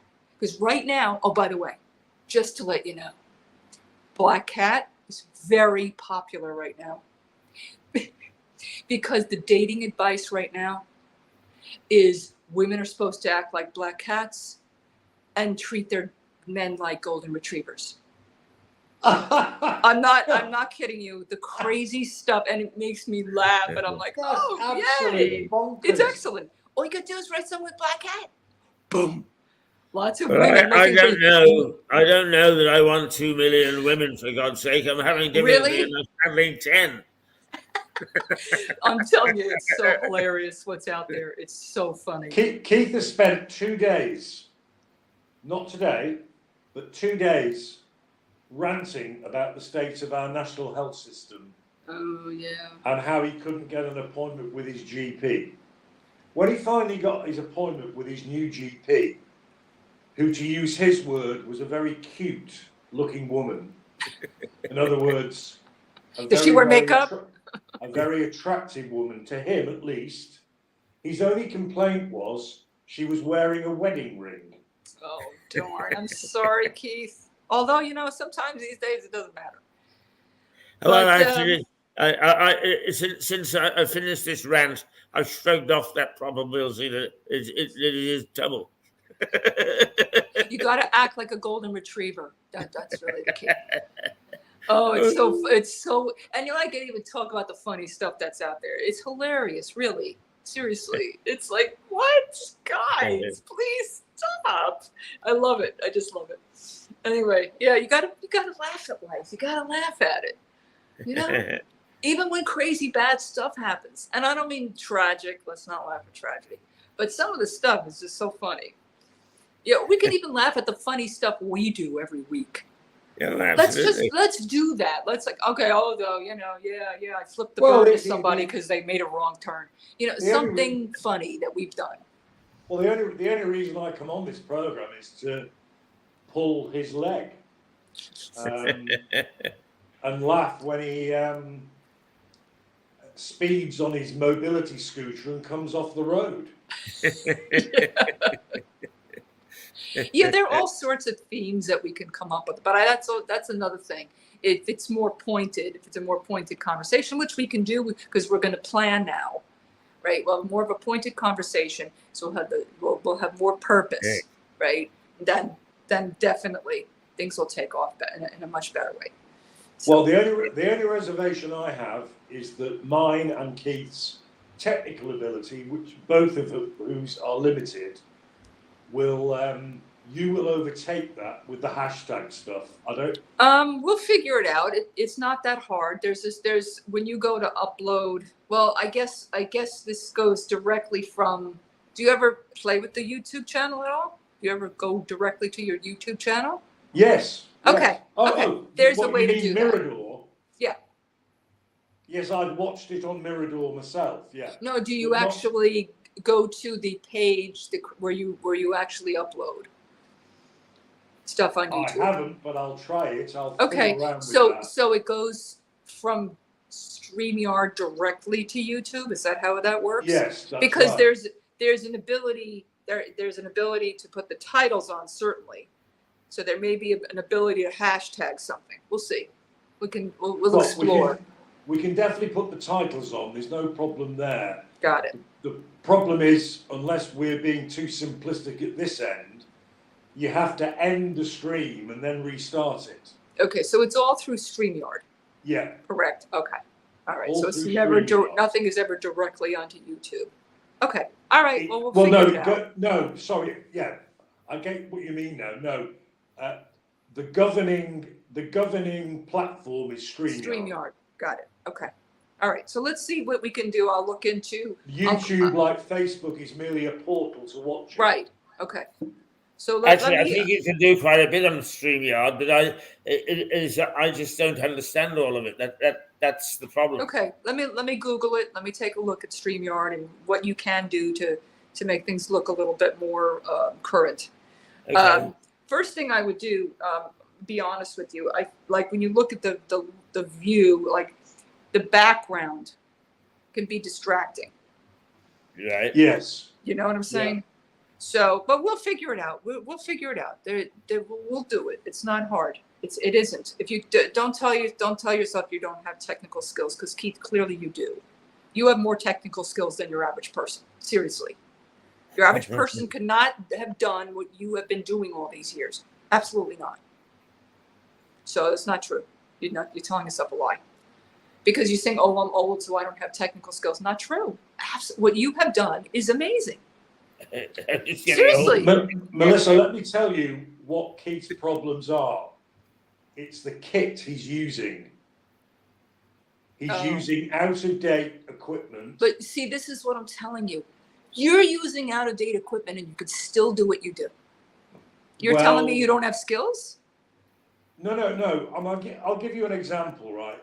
When he wasn't well enough a week or so ago, doesn't matter when, and he had to do it from home, it was impossible because his iPad, he couldn't get the microphone and the volume working. And I tried my best to find out why, but we just couldn't get it working. So we had to abandon that day. Okay. But just the fact, Keith, that you are using an iPad to broadcast a program means you have technical skills. That's it. Most people can't do what you do. They can't. So there you go. So we're brand new day on Fridays, at least. Okay. Yes. It's gonna be fun. In fact, why don't we use this next Friday, a week today, as a model for how we might refashion the entire channel? Beautiful. Fantastic. Okay, It'll guys.